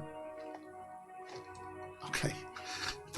Do I have a separate, different, distinct toad than Bubbles on my shoulder? No, because I there's didn't ask. just okay. Bubbles, yeah. Oh, Okay. The shared Because I was gonna say Oh, I didn't Bubbles. ask for Bubbles. Bubbles' name. I didn't realize that. Okay. Bubbles is hopping around between Okay. people. Okay. Honestly, this is a shortcut in a way because it prevents us from needing to go to the archive anyway. Get the alcohol, get the cane, and move on. I don't think the directions he gave us to get to the cane is... Oh, Bubbles knows how to get there. Yeah. I don't think the place we're going to is the distillery. I think it's just where the cane is. I think Bubbles knows how to get there. To where? To the cane. And the cane is next to the distillery because the Bogwash clan uses it for their distilling. That's why he said it's probably a good time to go get it. It certainly tracks that they would be in That's what proximity you of had each said other. when you I recounted guess that makes sense. That's what you said when you recounted their conversation word for word. Which was very helpful because I couldn't understand a word of what they were saying. Did you go into a trance? A little bit. I was just... Ralph also filled in a bit. Also, he recognized that I was a hero. Mm-hmm. Oh, Mies told them. Mm-hmm. Yes. So, we go. We find out what happened to the buyer. No. The bog people. The and then- Bogwash? Bogwash. Oh, we don't use that phrase anymore. Bogwash. Bogwash, yeah. Don't say bog people. Wait, so Write that We in get the your book. cane. We put the cane in the thing. We get the alcohol. And Who then has we the figure bag? out what's happening. I do. So you can add to your inventory 1 bag of holding. Yay! Hell yeah. There are currently 50 gallons of water, and that is it. So we go. We find out what's happening. I suppose we keep an eye out for the verdant coil. Does anybody know what traps look like? What kind of traps? It sounds like snare traps. Well, Goblin they traps. probably look like snare traps, I suppose. Me never sees snare I'm traps sorry, I- before me step in them. I don't really understand your question, Ralph. Is anyone good at spotting traps before we trigger them so we don't end up upside down in a tree? Or he My wound up in that success position rate more than is once. higher than 50%, but probably lower than 80%. Your barge is like beginning to move now. Captain Mar just kind of like steering you Great. through the bits of algae in the direction that you mean to go. Okay. About 30 minutes pass as you make your way through. It's hot. I'm not sure if y'all heard, but it seems like all the goblins know of the dirge moon. It calls to us all. And apparently it's No, very that was dangerous. not- That was in Goblin. Not all of us speak that, Grim Goblin. When he said dirge moon, I'm like thinking that dirge moon was He's in like, like squabbing it about out of dirt. Dirge moon. it's like the name of It's something. a cognate. So I was thinking it's a cognate, but does It has its own name in Goblin, Oh, okay. certainly, because And that's right. it is a Goblin artifact. it is the word dirge and the word moon just kind of mashed together. When I told him we were looking for a powerful artifact, he knew that we were looking for the dirge moon, and I tell him what he said about it, that it calls to all goblins and it seeks to drown us metaphorically. I don't know what that means. But What it's if dangerous. it's literally? Well, that would explain the peculiar weather patterns in the basin. He said that it probably rains all the time because of it. Didn't So the estate, isn't it under a landslide? a lot of holes. Was it under a landslide, Joe? Partially. Okay, partially. Sinkholes. Could there be some sort of underwater cave system because of the sinkholes? Is that? Make a nature check. Am I misremembering that the estate is on Fort Pincers? It is not on. No. Okay, No. so I am misremembering. Great. 17. They're relatively distant from each other on the map. With a 17, you consider what you are hearing, and depending on the region, yeah, potentially. Certainly that would make sense. As you kind of go beneath what might be a landslide, as the water table rises around it, yeah, that would make a lot of sense. Is this the map we have, or is this like not what we have? That is the map that Captain Amar has on his person, and he's shared it with you. And it's like this. That's Just like that. this muddy estate. Is that the estate? Yeah. The Crackle Slash estate? The same estate? The same state. Yeah, I knew that. It's right here, guys. Is that the geological center of the basin? it's on the way. Or roughly? Well, that's I right by it. think, if I remember correctly, it's a little bit like northwest of Okay. center, but yeah, it's close. We'll definitely have to check that. Well, are we gonna have to go to this estate to get to the Four Pincers? No. So Fort Pincers, you can actually see It's on the map. There's the little crab man. it's right here. Crabman over there. So you don't need to go to the estate if you don't want. There's a couple other ways around. You would have needed to go. It's not on the map, but you would have needed to go through the Carrion Rookery to take that wide route. There may be other ways that are not listed on the map. That rolling causeway is the way that they were planning on taking. Which is from the muddy estate. That's the log It's path. it's that you depicted as roll being on. from the Muddy Estate. Yes. No, this is the sinking causeway. Yeah. Sorry, I couldn't remember. It was the sinking of the rolling. One goes south, Yeah. one goes north. Is this? What is this? The sinking causeway. That's is the that logs that transport the ships. The Is that correct? that's the rolling causeway. The sinking causeway is a road that is sinking into the actual like mud and mire as it rises around it. So what kind of road is that? Is that like a road that we Mud road? walk or that we barge? You would walk, and it would be a very uncomfortable walk. It's like a trudging mud road, through basically. mud. Gotcha. Yeah. I also asked him about the disease. So the reason we came here, and he said he has seen illnesses here and there, nothing, but he believes that the spirit of Mythalstrean is rising up to fight against it. If the Crackle Slash have the Dirge Moon, it could be in the sinkholes. I don't know if it's like they have the Dirge Moon. We might for have sure. wanted to get more water breathing. Now that I think about it, Yeah, it was a good idea we got these potions. Whose idea was that again? I don't know. It was mine. Anyways. why did you forget that? No, I didn't forget. I just want someone else to remember. Me sorry, Grimmy. The craft bumps up and comes to a rest amid soft clumps of moss that swallow up the roots of mangrove trees that create a crawling border along the bank of the river here. There are tiny flowers and thorny vines that twist through the roots to create a complex incline that is about 70 degrees up. Past that, the trees transition to boggy ground and soil with large pools of swampy water choked with algae in different shades of green, ranging from pale to like almost a choked blue. This is sort of the obstacle that stands between you and the ground that you can traverse above. It would probably just be a relatively simple athletics check to scale this 30 feet of difficult terrain. Unless you have a climb speed, in which it will be a lot easier. Someday I'm going to learn a spell so that I don't have to just struggle up the side of hills.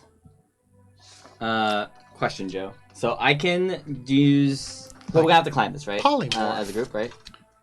That is probably the easiest way to go about this. Yes. Alright, so I can adjust density and make someone twice as heavy. What it does is it gives them advantage on strength checks. So Absolutely. my question is, like, will the being heavy also impediment the climbing, or will it will just be advantage on strength checks? I think it's going to be an expansion on strength checks. Okay. Alright, I got some magic that can help us climb one at a time. Me can also help people climb. Me really good at athletics. Me ain't got no climb Uppies. speed, but me can give uppies. Then why don't you climb first and take the rope, and then just hold the rope while the rest of us climb the Oh, rope. good idea. Huh. That's a very good idea. Make an athletics check. I adjust density, so that you have it at advantage. Yeah. Neat. It's not better than me burning a second level spell slot, so rope picks us up. That's better. 24. With a 24, Tonki just, leaps off this raft. The whole raft kind of rocks with the effort of Tonki's leap. And Tonki, you jump like 10 feet in the air and just grab onto these things. You pull this rope over your shoulder and just begin to climb. And Tonki, it's like you were born to climb across these things. You just scamper up to the top. And very easily you can find a place to secure this line to now give everybody advantage, should they want to climb this with an athletics check. Tonki, you were at the top. And behind you, as you kind of turn and look through this kind of twisted, gnarled mangrove cluster, there are bog trees that form almost like a line along this ridge. There is a bog that creeps out ahead of you, thick with trees. Large dips in the terrain form almost these small biomes in and of themselves. You can hear and feel insects flying, crawling, and skimming the surface of the water here. Tonki, as you get to the top, you can kind of like feel them getting into your clothes and stuff. This is truly the swamp. Anybody else going up? I will follow Tonki. Okay, make an athletics check at advantage. We all have to go up at some point, right? But we gotta do it all. Or we split the party. I'll wait here. With an 11, Emmy, you use this rope kind of hooking your arm and jumping across, almost using the crook of your arm like a zip line. You're able to get over to these roots. But as you grab on, the moss is slick with dew, and you begin to fall back and into the bog. And with a splash, you just disappear into the algae-choked water. Emmy! It is smelly. It is unpleasant. But that is it. Under the water, or just like... For a moment, Okay. yeah. And then, Emmy, you just burst out. Reroll! That's a 16. Yay! With that reroll, Yay! the moss slips. Your fingers give way, but you reach out, and your second effort just clings on to these bits of roots. And Emmy, you too are able to, with significantly more effort, make your way to the top of the space. Thank you, Great baby. reroll. I'll Thank go you, last. baby. That's the focaccia right there. Yes, the focaccia, baby. I prestidigitate myself clean as I go. All of this like bog water just splatters onto the ground. Oh, I'll climb next. What kind of check is this? Athletics at advantage. All right. Strong. Let's see. Let me just. I'm gonna guess a plus. Let's subtract 1 and 15. A 15. Grimgob, it's tough for you, but you succeed as well. Climbing up this, using the rope, your tiny little hands can like disappear deeper into this kind of cluster of vegetation. It makes it easier for you to pull yourself up, and you get to the top, no problem. Ah, my tiny hands. These are jugs.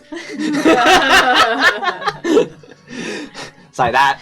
Grimgob is grabbing jugs It's a with climbing hands. joke. A jug is a really good handhold in rock climbing. Nora looks over at Tuuli. Sorry, Tonki and Tuuli are both on my left. And says, Good luck. You can do it. Oh, I know. Guidance. How long does speak with animals last? I believe it's an hour. Let me just double check. I think it's an hour. Sounds right. Mm, Feels right, too. I think it's 10 minutes. Oh, it's only 10 That's minutes, what I yeah. thought. Oh, no. It is ritual casts. Oh, I could just keep casting it every... Guys, Hang on, give me 10 minutes. Hang on, I gotta chat with Bubbles. 10 off, 10 on. Union or you're rate. just constantly casting the spell. You just carry Tuuli on a ABC, paladin, always be so casted. you can always cast it. Okay. ABC. Grimgob, Emmy, Tonki, all of you now up on the top of this ridge. I used to climb all the ropes on the pirate ship. I should certainly be able to get this. Tuuli, now make an you're athletics check at advantage with this guidance. What's the D4. D4? He's like cantrip. Where's my...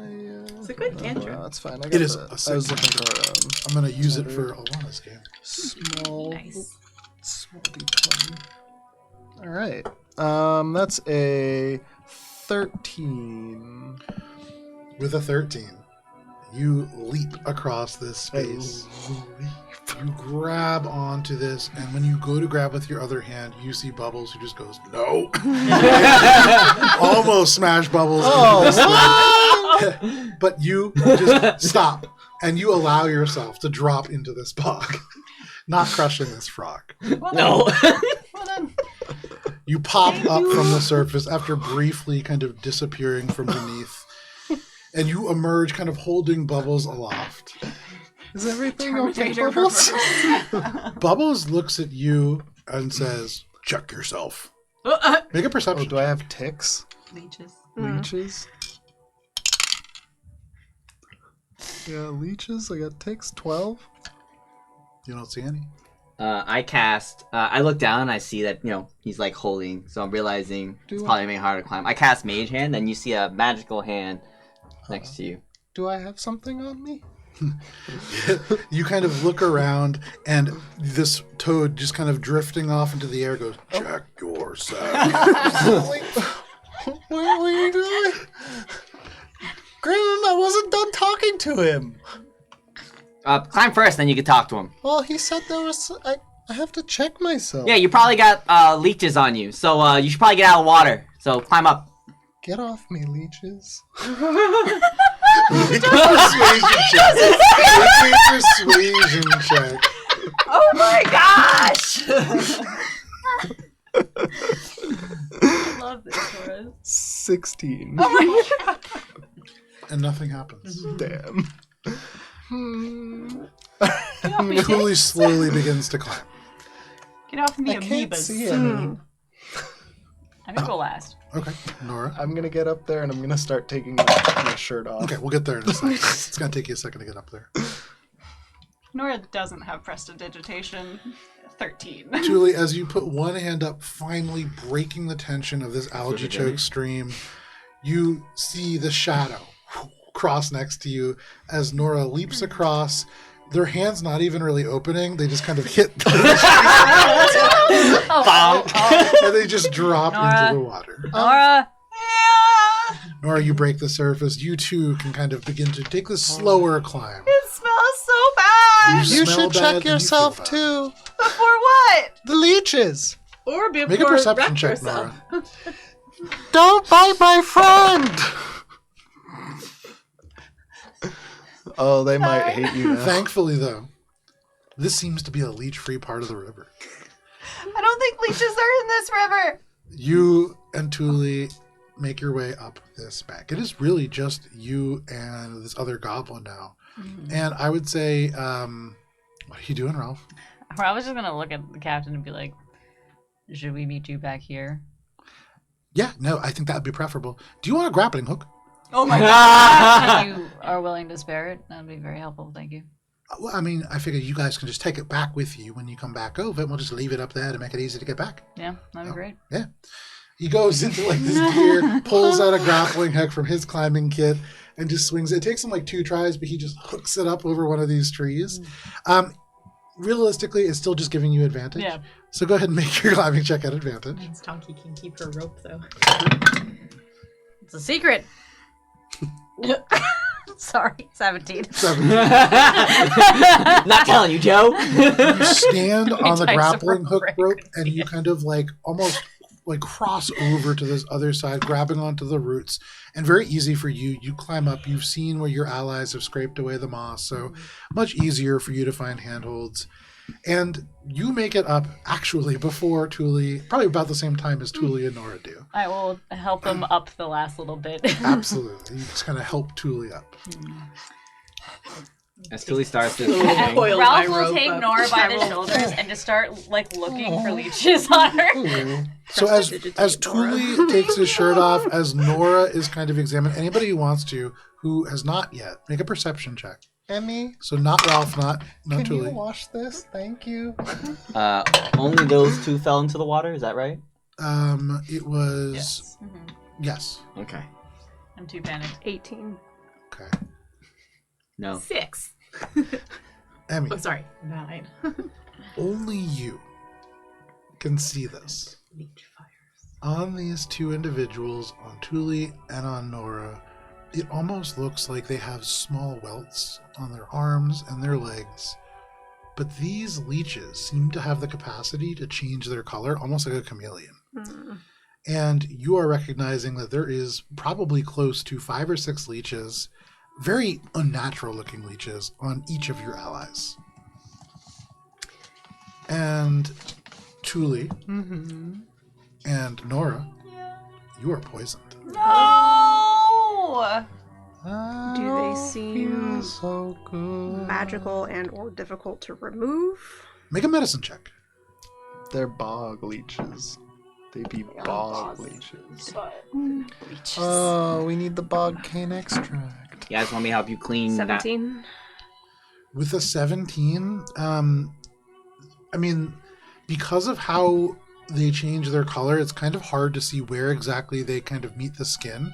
They almost merge perfectly, and they take on this texture very much like a cuttlefish, where it almost looks like there are like little hair follicles and things kind of textured into it. It's hard to see where the skin begins and doesn't end. Without like a precise visual on it, you run the risk of like hurting somebody, because you would really need to almost like separate these with a dagger. You're recognizing they're pretty big. Each one is probably about the size of like a sand dollar. Oh, I don't see any leeches. kind of. I think she's But, got something for this. I think I ate Yes. something. You guys want me to help clean that? The bog water off you? No. Well, Emmy I got already me. did. Oh, okay. Bubbles, do you eat these? No, Eat what? Does something eat them? I don't. they will eat your life. I don't think you know you have the leeches on you yet. Yeah, only Emmy knows. I think that water smell is just turn my stomach. Nora and Tuuli, Yeah. go stand there. Why? Just trust me. Okay. Did you I'm find just them? imagining you guys go there, and then Emmy just pulls out a pistol. You're not wrong. Kicks your corpse down the bank of the river. I am gonna fairy fire, if that makes it better. Just That's smart. absolutely old yeller. That's really smart. As you cast fairy fire, all around you there is this of flames, tiny little motes of light that shimmer down like miniature sacred flames, just radiating across you. And suddenly, whether you guys can choose to succeed if you want in this particular instance. I don't think Nora could. For these leeches, however, it is like they burn with this fairy fire and ignite and become significantly more visible. And for all of you now, it becomes painfully obvious as to what is happening. Oh! Nora, on your face, on your chin, No! on your shoulder, these things just kind of covering you. That is I With the told you to ability to get see them off. more distinctly, do I get the sense that I can take them off? Certainly. This would be a medicine check. You can make this at advantage. Ooh.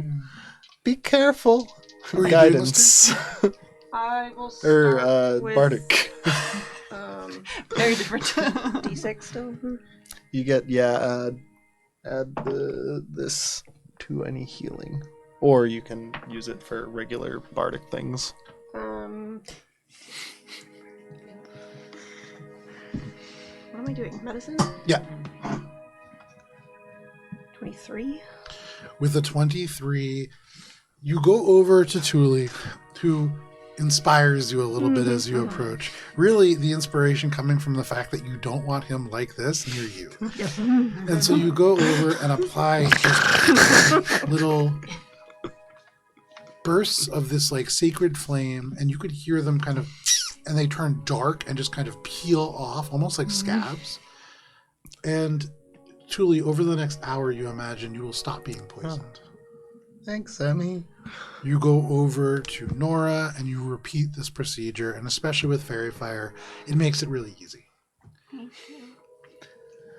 Are there any properties to these bog leeches that would be of value? Make a medicine check. Probably not charred. Not Yeah. charred, but Toasty. They might be Thinking delicious. like- Who knows? you know, leeches do have some value. They kind of become almost like slime as they Ooh. burn. It's not. Yeah, it's like a Um, marshmallow skin that falls off and then it's slimy on the 24. Thank you, Joe. inside. With a 24, as you look at these things, it would be if you could capture some live ones and apply them to somebody. It will take a while, but you felt sick pretty quickly. You imagine with each passing hour, you would have gotten significantly more sick. I would say with that check, as you look at these, the particular toxin that is within them, it likely leads to exhaustion. These have a high potential to cause exhaustion if they're exposed for too long. Oh. Should we collect some? Why? I'm not going fishing. Let's just go get the alcohol and the sugar. I would prefer not to go. I start back picking to up a big your stick and I'm like, okay, fine. Put it down. You kind of get through this. We're turn already on around. the fetch quest. You can see through this sort of ridge line of trees, the bog expands out around you. There are dips in the terrain that make it hard to see too far beyond, and in each one of these dips there is a small pool of water. Each one is a different shade of algae that kind of grows over, some almost like rust, some more like this vibrant, almost jungle green. You had been instructed to first go to the Bony Cave. Yep. So how are you doing so? Are we at the Bony Cave or are we trying to find the Bony Cave? Trying to find the Bony Cave. Does You know that you need to walk north.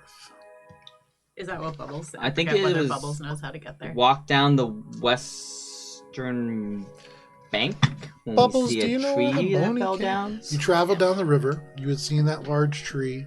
You had climbed the western bank of roots and moss. It is now traveling west until you find the Bony Cave. West to the Bony Cave. Okay. West. Y'all just walking? Do we know Which way is west? west? Oh, surely one of us must know how to find West.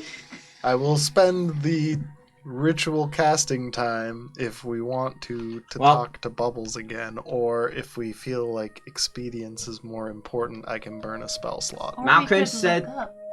Malcolm said we could just put Bubbles in the river and he'll wait. Make a survival check. Bubbles in the river and Bubbles will lead us somewhere we need to go. Natural 20. Hey. With the natural No need, I 20, guess. Nora, you say, or we could just look up. And you look up. It's just, unfortunately, it's about noon. So you just stare into the sun. I am smarter than that, Joe! But you kind of look up, The and as dice you say recognize no. that it is noon, you have kind of tracked where the sun has risen over in the sky from the morning, and so you know where it is going to sort of trace and set. You can find west, no problem. We're on the southern hemisphere. It's noon, but there's a little it's not directly Yeah, above. exactly. Are we on the western bank? You are? Well, yes, but we need to head west, didn't you say? To reach the Bony Cave. Goblins have interesting name for things. It's probably Well, it's pretty quite literal. literal, I'm I sure. know. Conflict Lake was full of conflict. Why? So Bony Cave must be full of bones. That doesn't seem very strange. That's actually pretty useful. It's probably bony because predator of some sort lives there and that's where they eat their prey and then they leave bones. Yes, that's the implication. Me So- really Anyway, glad you're breaking this, This down. way. Nora, are you leading the Me group? just along I guess for the I ride, am. I know Oh. where west is. Okay. As a reminder, we could just drop Bubbles in the river because he did say that if we just drop Bubbles in the river, Bubbles will. The river. What if something we're eats walking Bubbles? across the bog? Yeah, there's no river right now. Well, there's this no is river happening. anymore? I'm starting There's the these ritual big, like, kind cast. of, yeah, I kind of figured you were. There are these big divots of water where it kind of pools, and there are places where it kind of snakes from one to the other, but not like a true river like you have just been on. Gotcha. Here and there, you can see in the distance places where there are like thicker channels of water. None as thick as where your barge wouldn't fit in any of these. These are things that you can, in many cases, just jump across. Okay. So who's Nora? You're leading. With the natural 20, I guess I am. Nora, does everybody follow Nora? I do. Yeah. Yeah, if she goes. Nora convinces you to journey just a little bit further. Wait, which way is she telling us to go? Are we following the bank or is she having us go away from the bank? Away from the bank. I would West. probably wait Don't worry about it. to talk. Okay, that was not my Bubbles. understanding of the directions that. But Vincent can't remember, but can Grimgob remember? 'Cause Yes, I thought the Grimgob can direction was to remember. go down the bank, not like away from It was to climb up the bank and then to go west. Oh, to go west? Alright, then. Okay. You're tracking correctly. Alright, making sure. Nora, you convince your group to travel just a little bit further. And in this moment, as you do so, you can feel it's like you are not within your body. It is like you step without and you kind of float above, and you can see the branches of these trees kind of disappear beneath you, and it's like it just blurs away. And you imagine that when you next sleep, this dream that you have will not be your own. And you are becoming aware of the fact, in this moment of almost discontent, of feeling this desire to find sleep and know what this is, that this dream that is shared by you and at least one other is probably something that they're aware of as well. So we'll get back to that when you fall asleep. But you lead this group into the bog. And as you pick your way through the rise and fall of bogs, doing your best to keep your ankles from kind of snapping amongst the branches and really steep terrain, this is difficult terrain that you are all tracking your way through now. Nora, can you make a survival check?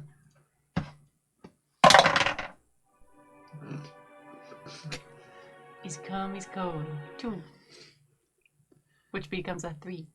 You pick your way through the rise and fall of bogs, doing your best to avoid the algae-choked pools of water that are waist deep and in places sometimes up to 15 feet wide. But very quickly, Nora just stumbles and then splashes, completely submerging herself into some of this elements. You rise out covered in duckweed and algae and moss. Little critters just wriggle out of this plant life and back into the water. Little splashes all around. Probably. No! If Nora allows me, Ralph would just kind of like feel over Nora to see if she could feel any leeches. You feel your way over Nora, and though Nora is gross and slimy and covered in many things that crawl and move, none of them are leeches. So as Ralph like basically pats Nora down to as like a bug. It's like Yeah. It's not a I'm leech, gonna try not a to grab leech. one to feed to Bubbles. Okay. Just let a hand check. You're clear. Oh yeah, I roll stupid good on these things. 20. Nice. Mourn. You take this bug and you toss it, and out of nowhere, Tuuli's hand just grabs it. This is a large, at first it looks like a spider. It's a false scorpion, which means it's like a spider that just has a long, segmented sort of end. There's no stinger, but it looks gross. It looks like a dragonfly without wings. And the whole body, prehensile, kind of like moves, almost wrapping around Tuuli's finger before Tuuli pulls it in front of this toad. You see the two toad's eyes in, and then the tongue just makes this thing disappear. It's pretty good. Nora, you make your way up this bank. I think at this point Ralph would be like next to Nora, offering her arm to try to help keep us all steady as we travel forward. I think I'm done leading now. Does somebody else want to take the lead? I'll You've been go walking with- for maybe 15 minutes, and it doesn't feel like you've traveled super far I'll west. go and I'll fucking, if we aren't gonna wait to fucking cast it, I'll just talk again. I'll burn a spell slot and talk to my guy. Okay. I mean, we could wait if we want to. Do we want to wait? Does Tuuli say, Yeah, hey, they're if like- we wait, I can Do we want to ask Bubbles for directions? No I think offense, might be a Nora, good idea if but for someone who doesn't like bog water so much, you keep finding yourself in it. Thanks. I mean, we're headed west, right? We're headed in the right direction. I don't think it would have taken this long. It's been 15 minutes. We're also moving really slowly. I don't know about you, but this amount of armor doesn't go through. I'm gonna sit and start ritual casting again. It's not hurt to ask Bubbles. You set Bubbles this is frog down, guide. and you begin to create this like alchemy circle around it to cast this ritual spell. Get more bugs. I'm Start gonna- poking bugs in the Well, if he's ground. gonna start casting, I might as well. And I also start ritual casting a spell. Okay. So first, We all ritual cast spells. While they ritual cast, That's hurtful, Nora. You Ralph know will me can't take cast spells. watch, essentially, Okay. and make sure that nothing sneaks up on us while we're just sitting in the mud for 10 minutes. so you kind of get to the highest ground you can, and you just take a knee, kind of keeping an eye out. Make a perception check, Ralph. What was your? So you cast your spell. Cool. Tuuli, you cast the spell. There is this pulse of magic, and what are you saying? Bubbles, can you help us get to the Sweet Bog from here? Yes. Were we going in the right direction? No. Okay, good.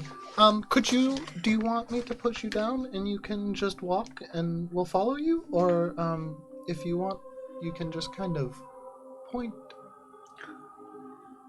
You all watch as this frog, just again, Tuuli, there is this of magic, and then Tuuli just stares at the frog for a little while. And then slowly the frog's head turns forwards, and then this one arm, webbed little hand just goes up. They can't seem to like articulate just one finger, but the web points in this direction. Okay. Which direction is it from relative to which way we were going? A more true west. You guys had started to travel along north, and you would have actually come back to the river pretty promptly. I pointed out west initially, and You I was did. very accurate with west. It was falling into the Ah. water. I kind of tracked this way to avoid what I thought was a massive bog, Gotcha. and then I walked into a massive bog. It do be like that. If I find any more bugs, I'll try to give them to you again, too. Yes. Okay. What spell are you casting? Comprehend languages. Okay. And I'm going to start walking in the direction that was pointed out once Grimm's done with his ritual. So you cast Comprehend Languages. What are you casting? Detect poison and disease? Smart. Might as well. Is that a ritual cast? It is a ritual Yeah. cast. Hell yeah. For ritual casting. Do these two light up? You guys are no longer poisoned at the end of that hour, but give me 1 second. I feel like my I genuinely ritual think we cast should is ritual just cast like something just for fun. I'm thinking about draw it, a circle man. in the There's dirt, no get reason some not to, rocks. right? There are all I'm gonna kinds of kinda poisonous nice. creatures around you as you finish this casting. I mean, there are insects that carry poison kind of flitting through the air. Almost certainly, maybe like 30 feet ahead and slightly off to the left, one of these sort of little divots that forms its own little biome, swimming in some kind of tiny, tiny poisonous creatures.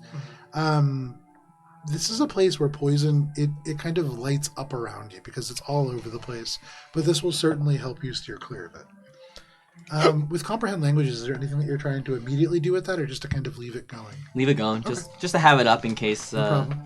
Someone Ralph, what starts was your talking perception to us check? and- The grand total of it? Yes. 9. Nice. I'm still thinking about the weird false scorpion. And just I'm like kind of zoning out. And it begins to rain.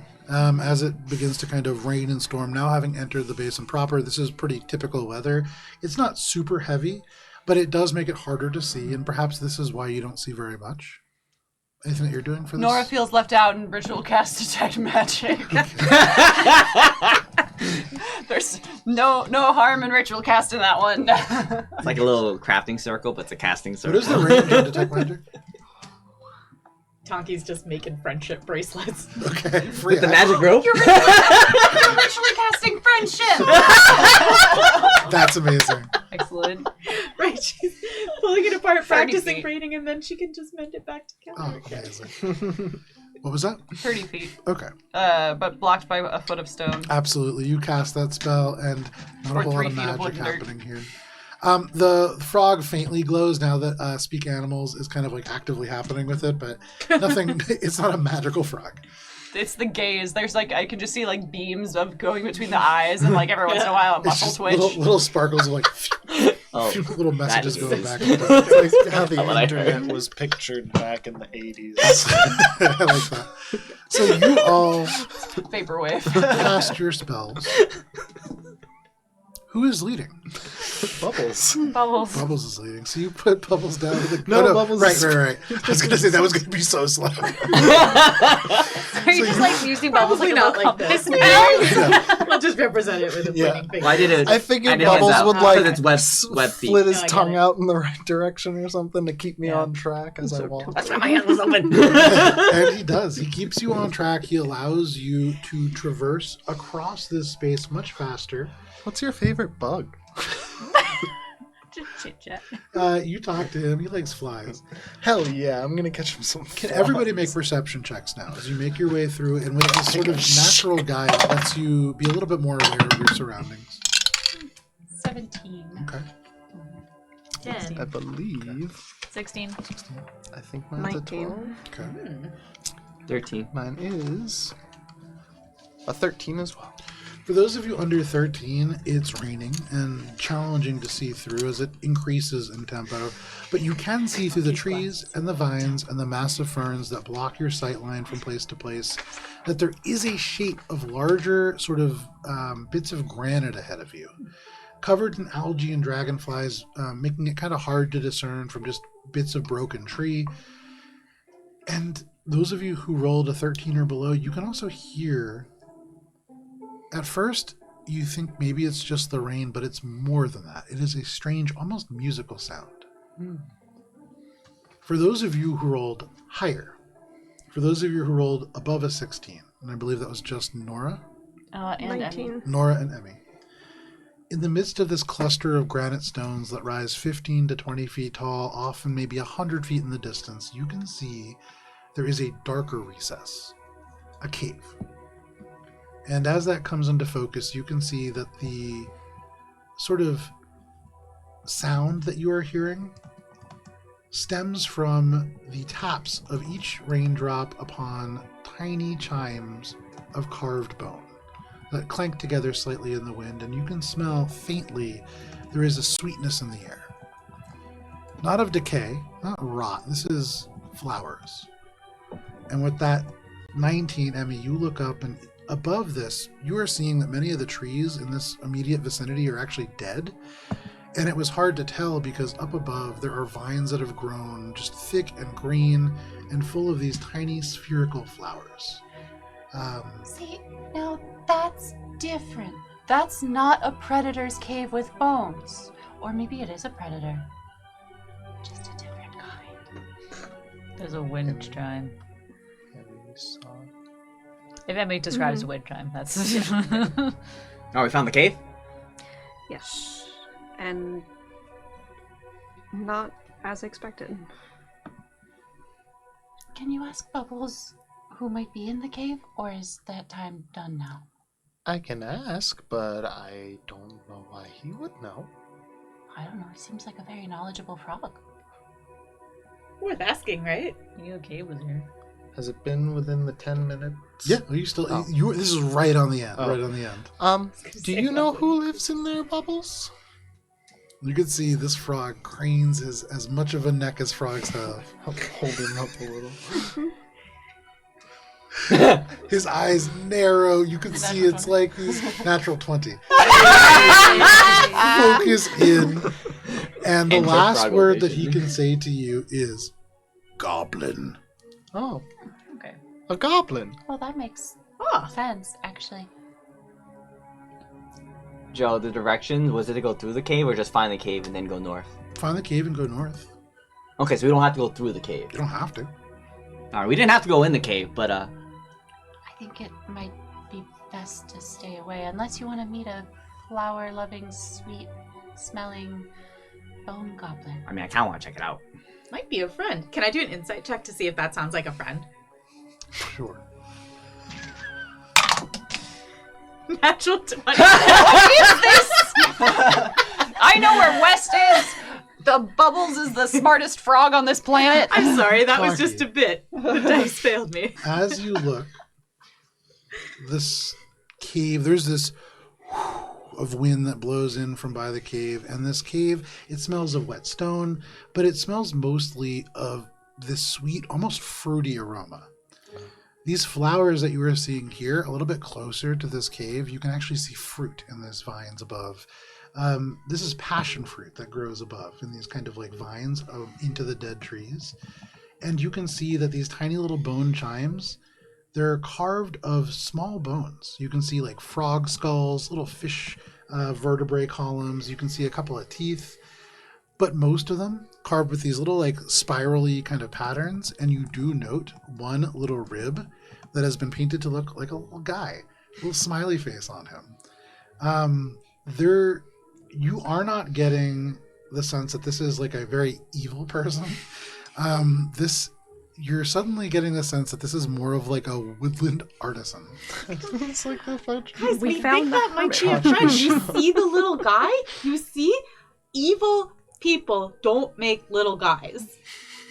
Me just saying, me kinda wanna meet whoever in that cave. yeah, same. I'm going in. Nora thinks about all the fairy tales where evil people make little guys. Some Make your way over. You just stop over this wizards are cave. known to have created monkey that were used for evil purposes, but they aren't again inherently evil because good and evil is. As Tuuli says You this, just you feel kind of really make your excited. way through here. You do see this shape kind of almost make itself known from these shadows. A tiny goblin just stands up, and you can see they were kind of kneeling over this pile of bones. Their hair kind of hangs in these damp, mossy braids that have been threaded in with feathers and little shells of maybe snails. You can also see they wear this like hood kind of tied into a cloak, and there have been maybe from 2 different animals, antlers kind of attached to them. They don't seem alarmed by your arrival. They kind of turn, and as Tuuli is talking, they just say, "Oh, good. And they take these 2 bones and they them together in your direction. Oh, clack, clack. Hello. You can see they have a whole bunch of like little bone charms around them. One of their eyes kind of clouded over white. They have a really, really sharp nose. They sort of amble their way over to all of you. They're shorter than you, Grimgob, by like a solid 6 inches. Nice. Even for But a goblin. they say, Bow before me.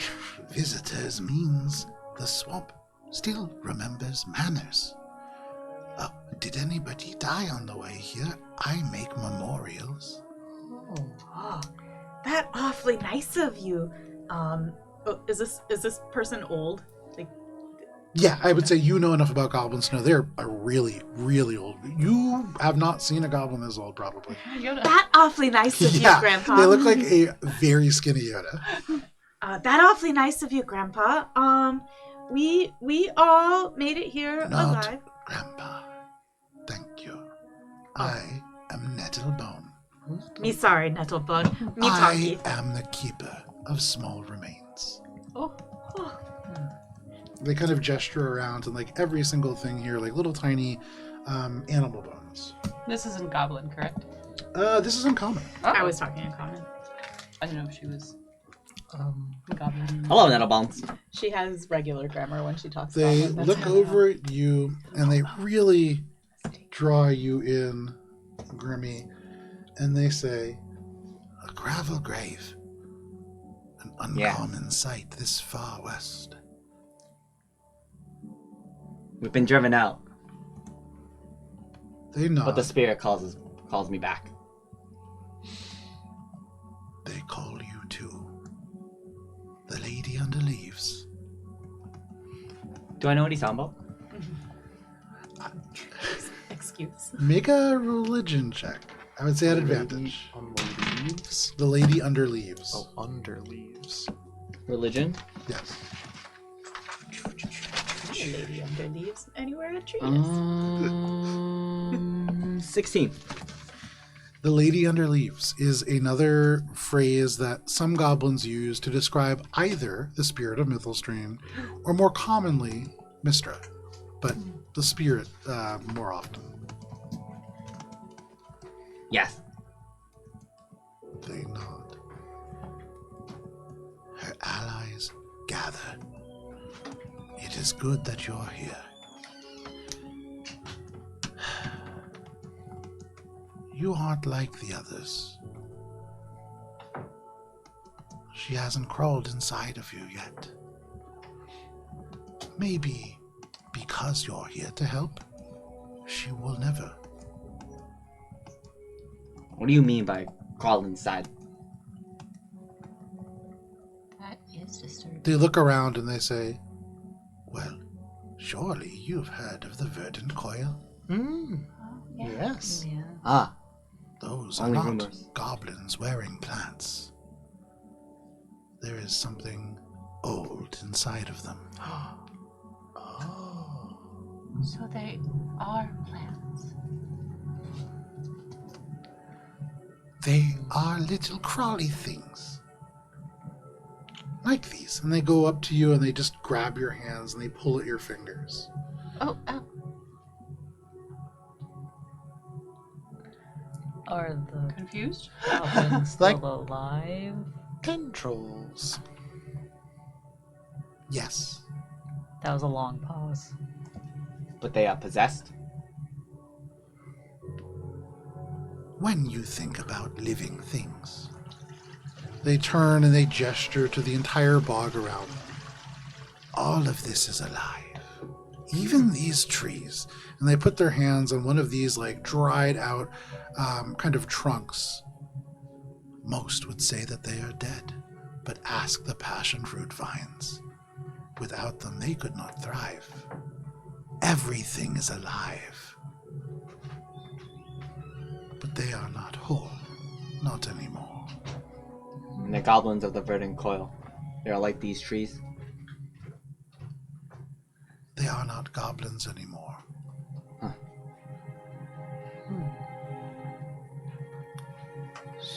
So, is there a way to make them whole again? Or is separation the only path? Not separation. The swamp doesn't bury things. It keeps them. Oh. But is there any way to bring the goblins back? You're not listening. They're still here. Just different. It sounds rather permanent, though.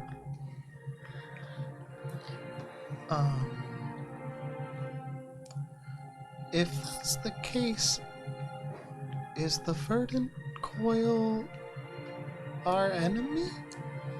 You can see their hands have like begun to kind of pull little bones together. They're like kind of just almost absent-mindedly like making little charms and things. You said what?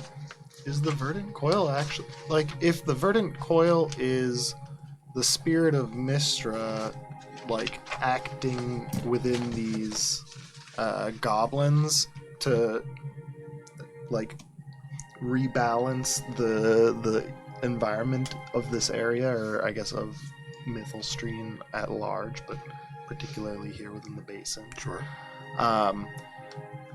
Is the verdant coil then necessarily an enemy of ours? Because it seems as if that is aligned with our goal, but maybe going about it in a more neglectful of goblin nature and life way. So are you saying that to The goblin? condensed version. Gotcha. The question that I asked was if this is That's the an case, then interesting are the thought. verdant coil our enemies, really? But, well, the bogwash? The bogwash clan, if I'm getting their name right, has been missing, and these are goblins no more. And the bogwash clan was using the myconids to make spirits and hurting them. Maybe this is the spirit's way of fixing that. You mean spirits like liquor, or spirits like souls in the ethereal the plane? spirit's way of stopping the spirits from being made. Is this That makes sense. description that they're giving us tracking for me in the same way of the illness that I know about, or is this something different? I would say for free, this almost seems like the opposite. Okay. And I would say to this, Nettlebone would say, thank you, Tina, in response to you, they are not your enemies unless you make them your enemies. Oh, well, I don't like making enemies, generally speaking. What is the verdant coil's goal? Do trees have goals? Ah, Do trees not have goals? No, that's I what think he makes them means- so interesting. I think They he give means. so much, but they ask for nothing. I think he means like they're just trying to live and propagate like trees. So they're just trying to expand, and that's just like a plant. They are just trying to exist. Do we know for sure what inspired the spirit to be so direct. I don't. But there have been rumblings, yes, of the crackle slashes. They are up to something. Do you Notable. think it has something to do with the dirge moon? You can see they kind of snarl at that, and they say, the dirge moon. It could. Do not go after the dirge moon. It Why? brings only doom to those who touch it. It will drown you. What if the crackle slash touched it, and that's why there's doom? Maybe. Maybe they draw close. Maybe they are close to possessing it. Maybe the spirit does not want that. Oh. That's a lot of maybes. Sounds like we're visiting Crackle Slashers at some point. If we truly are Well, called here. I think that's probably a foregone conclusion if we're going to... Nora has had a thought and has started like sitting down and has like Puff on her lap and is like consulting the cards, by which I mean casting augury. Okay, absolutely. As you're doing this, they kind of conclude their little craft. No, she's sitting on her bag. Okay. They hold this little thing out to you, Tuuli, and it is just a dead fish that has been stuffed with like little elements of leaves and twigs, little kind of like twig arms poking out of it. It's almost like a doll, but using that term extremely loosely. And they say, a gift. Oh, thank you. They put it in your hands. And they put a little hand on your cheek and they say, remember, everything eaten deserves to be remembered. And if you are eaten out there, Nettlebone will remember you. Thank you. Nettlebone. I'm gonna keep he'll look this through his as a stuff. memento. Would you like this as a gift as well? And he holds out a manticore quill. You can see their eyes light up and they say, what is this? It's a quill from a baby manticore that we had to kill on the way here. Because it was Attacking us. attacking villages from where we live. And us. And us. More specifically, us. Nettlebone's never seen this thing. You would give this to me. Oh, we got plenty more. Yes. These are like the couple. Gingerly, they take this from you. You can see they treasure this in their tiny hands. And they say, Nettlebone has known many bones, but never this. I will treasure this gravel grave, and I will give you my treasure in return. They tuck this into their garment and they say, just one moment. And they slowly make their way into their cave. Was that the one from your inventory or Yeah. from... Okay. Just want to make sure I'm keeping track of the numbers. They return after like 5 minutes or so, and they carry with them what looks almost like a dream catcher carved of bone. Little tiny bones kind of strung together with some kind of like it almost looks like a fishing line, very clear looking kind of filament. And it has a magical feel to it. And they present it to you, Grimgob, and they say, this is my lucky bones. Every one of them taken from a special creature. One that is worth remembering. And they remember Nettlebone. And you are Nettlebone's friend. This is a wind chime of luck. And one time only this will work as a luck stone. Oh. Very nice. But once it's used, it will break. Nice. Thank you, Netherbones. I'll treasure this. I too will now remember these little ones. And Nettlebone will remember you when you die. When you are just small bones in a big place, you will not be lost. Nettlebone will remember. Thank you. That is all I ever want. Nettlebone, do you know where the sweet bog is from here? Yes. Are you going to the sweet bog? You are going to the verdant coil. Yes. Maybe we can talk to them? We are here to figure out what has become so imbalanced. They're on that path. Then you must behave so. She watches you, you know. The one still trying. And she sees your deeds. She knows your hearts. You cannot talk to her, but she will know you through your actions. Well, that's still a form of communication, so I suppose that will be okay. It is.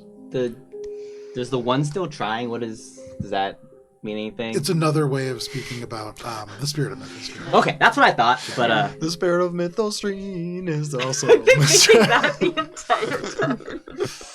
I just love the one still trying. I think that's a dope title. And, Emmy, as you're hearing this, it brings to mind when your party was camping one evening, you had seen this boar, wounded, kind of staggering into this clearing, and you had healed it with radiant magic, with Ori kind of helping by speaking to this boar as well. And you had seen this flash of green in this creature's eyes. Mm-hmm. There have been times where you are now realizing this spirit has already seen your actions. You imagine, at least in that moment, you were seen pretty favorably.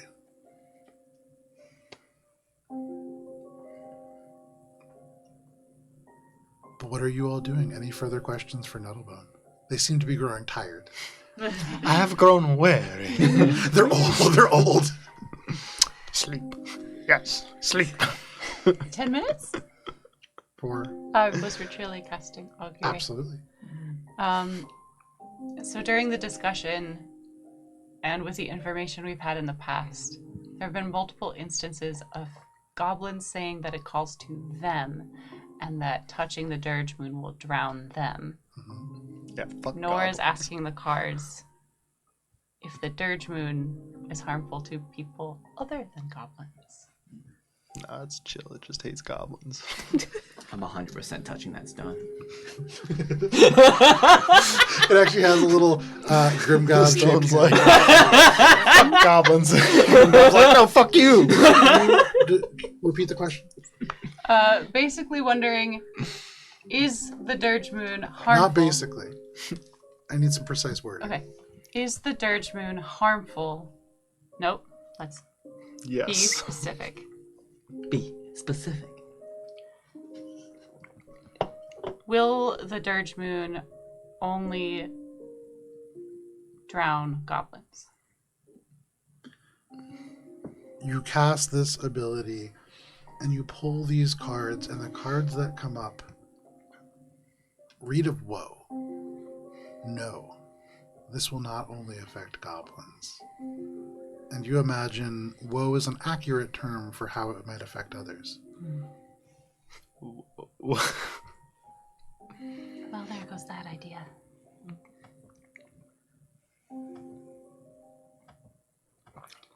Oh, are we Tonki's done? gonna do like this. Sorry. She's gonna be like, well, The nice think she's Midwestern. sleeping. yeah, laugh. die slapping time. Are you dead? Thank you, Nettlebones. Do you want anything? Since we'll probably have to come back this way when we return from the sweet bog. Want anything while we're out? Yeah. They Get would me look- 20 sugar cane.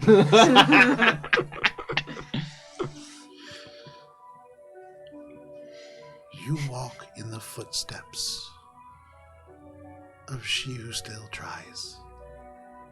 You are helping already, Gravelgrave. The basin could use more goblins like you. It is my nap time. They straighten up their back, it pops a couple times, and then they slowly begin to make their way into the cave. Thank you, Nettlebone. They stop, and they say to you again, be careful. And they slowly tuck their way back into this cave. The next thing that you had all been sort of bidden to do once you had reached this bony cave Go north. is to go north. Is that what you were all doing now? Yeah, which way is north? Does anyone know which way is north? That way. Holding Bubbles aloft. Does Yeah, Bubbles, Bubbles like, absolutely points his little webbed hand forward. Nah. And you can make your way north. Time to remain a friend. After that whole thing, Ralph's gonna sidle up to Grimgob and be like, "You hear that, Grimgob? Mythalstrean is watching." Grimgob. With the crab hat. You think about the destruction that tends to follow you. And being mindful of how much destruction that you cause in some of these more natural environments might be something to consider. But you make your way away from this cave. You can hear the music of these bone wind chimes kind of fading in the distance. The rain increases. It's a little heavier. Gets a little grayer as you pass to about 1 p.m., 2 p.m. Who's leading as you make your way? Bubbles. Bubbles. So you're holding Bubbles, presumably, Tuuli. Tuuli, you follow Bubbles the frog for about 3 hours, and Bubbles' little arm slowly kind of waves to the left, waves. I would to be the on the right. lookout for primarily flies to give. And every to now and feed then, the arm Bubbles. does move over, and you can see it's just flies.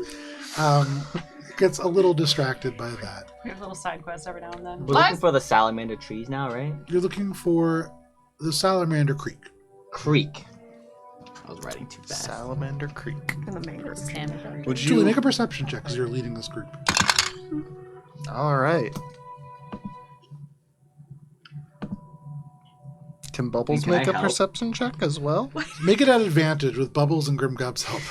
My help is just saying, remember, we're trying to smell for the sweet Your stuff. help We was can't. worse. It was a natural one. So when Grimgob says Oh. that, you just close your eyes and you really start smelling, not using your eyes whatsoever. Wait, what? They were both natural ones? No, the second one was the natural one. The first one was a 9.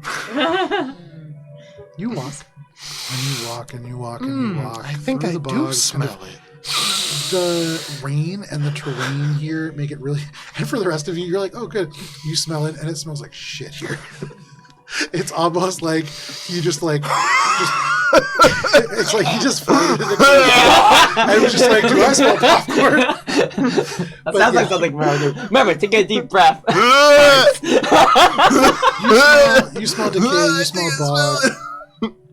But you walk, and it's difficult terrain that makes it kind of hard to really kind of see too far or really pay attention. You have to look down to make sure that you don't twist any ankles. You have to look down to make sure that the puddles that you step in are not so deep that you are just consumed by leeches. You have to look down because it's getting harder to walk, yes? How many times does Nora fall that forces Emmy to use prestidigitation to clean her? 0. Oh, good. Oh, there you go. Because it isn't until you're standing about knee deep in this creek, Oh, too late then. having transitioned from these kind of patches of water, it's hard to tell that all of a sudden you've been in water for some time. I hate being And as so you wet. sort of look around, you realize that you're seeing like little bits of steam rise as the cold rain meets this warm little current. And the steam rises from other things as well. Oh no. Poopy? What? 10 feet away from you, on a bit of rock kind of protruding from this river, there is a large salamander. Oh. Maybe 10 feet long. and steam steadily rises off them. They seem much hotter than the environment around them. Hello, They friend. turn, this big eye reflecting you, reflecting this frog kind of held out in front of you, and you can hear as the mouth opens this low. Why do you eat bubbles? But as it is 10 p.m., Bubbles, get inside me. no! As the giant swamp proto-salamanders begin to sort of turn and hiss at you, as you hear a second hiss from behind you. Because it is 10 p.m., this is where we're going to end for the evening. There will be a visual perspective at the beginning of next. I'll bring it out when we close cameras. But thank you for joining us for this session of A Tale of 12 Gems. Hopefully you'll be back next week. You can see this encounter as we're probably rolling for initiative. But whatever you do, please stay safe. It is wild out there. We'll see you next week. Bye.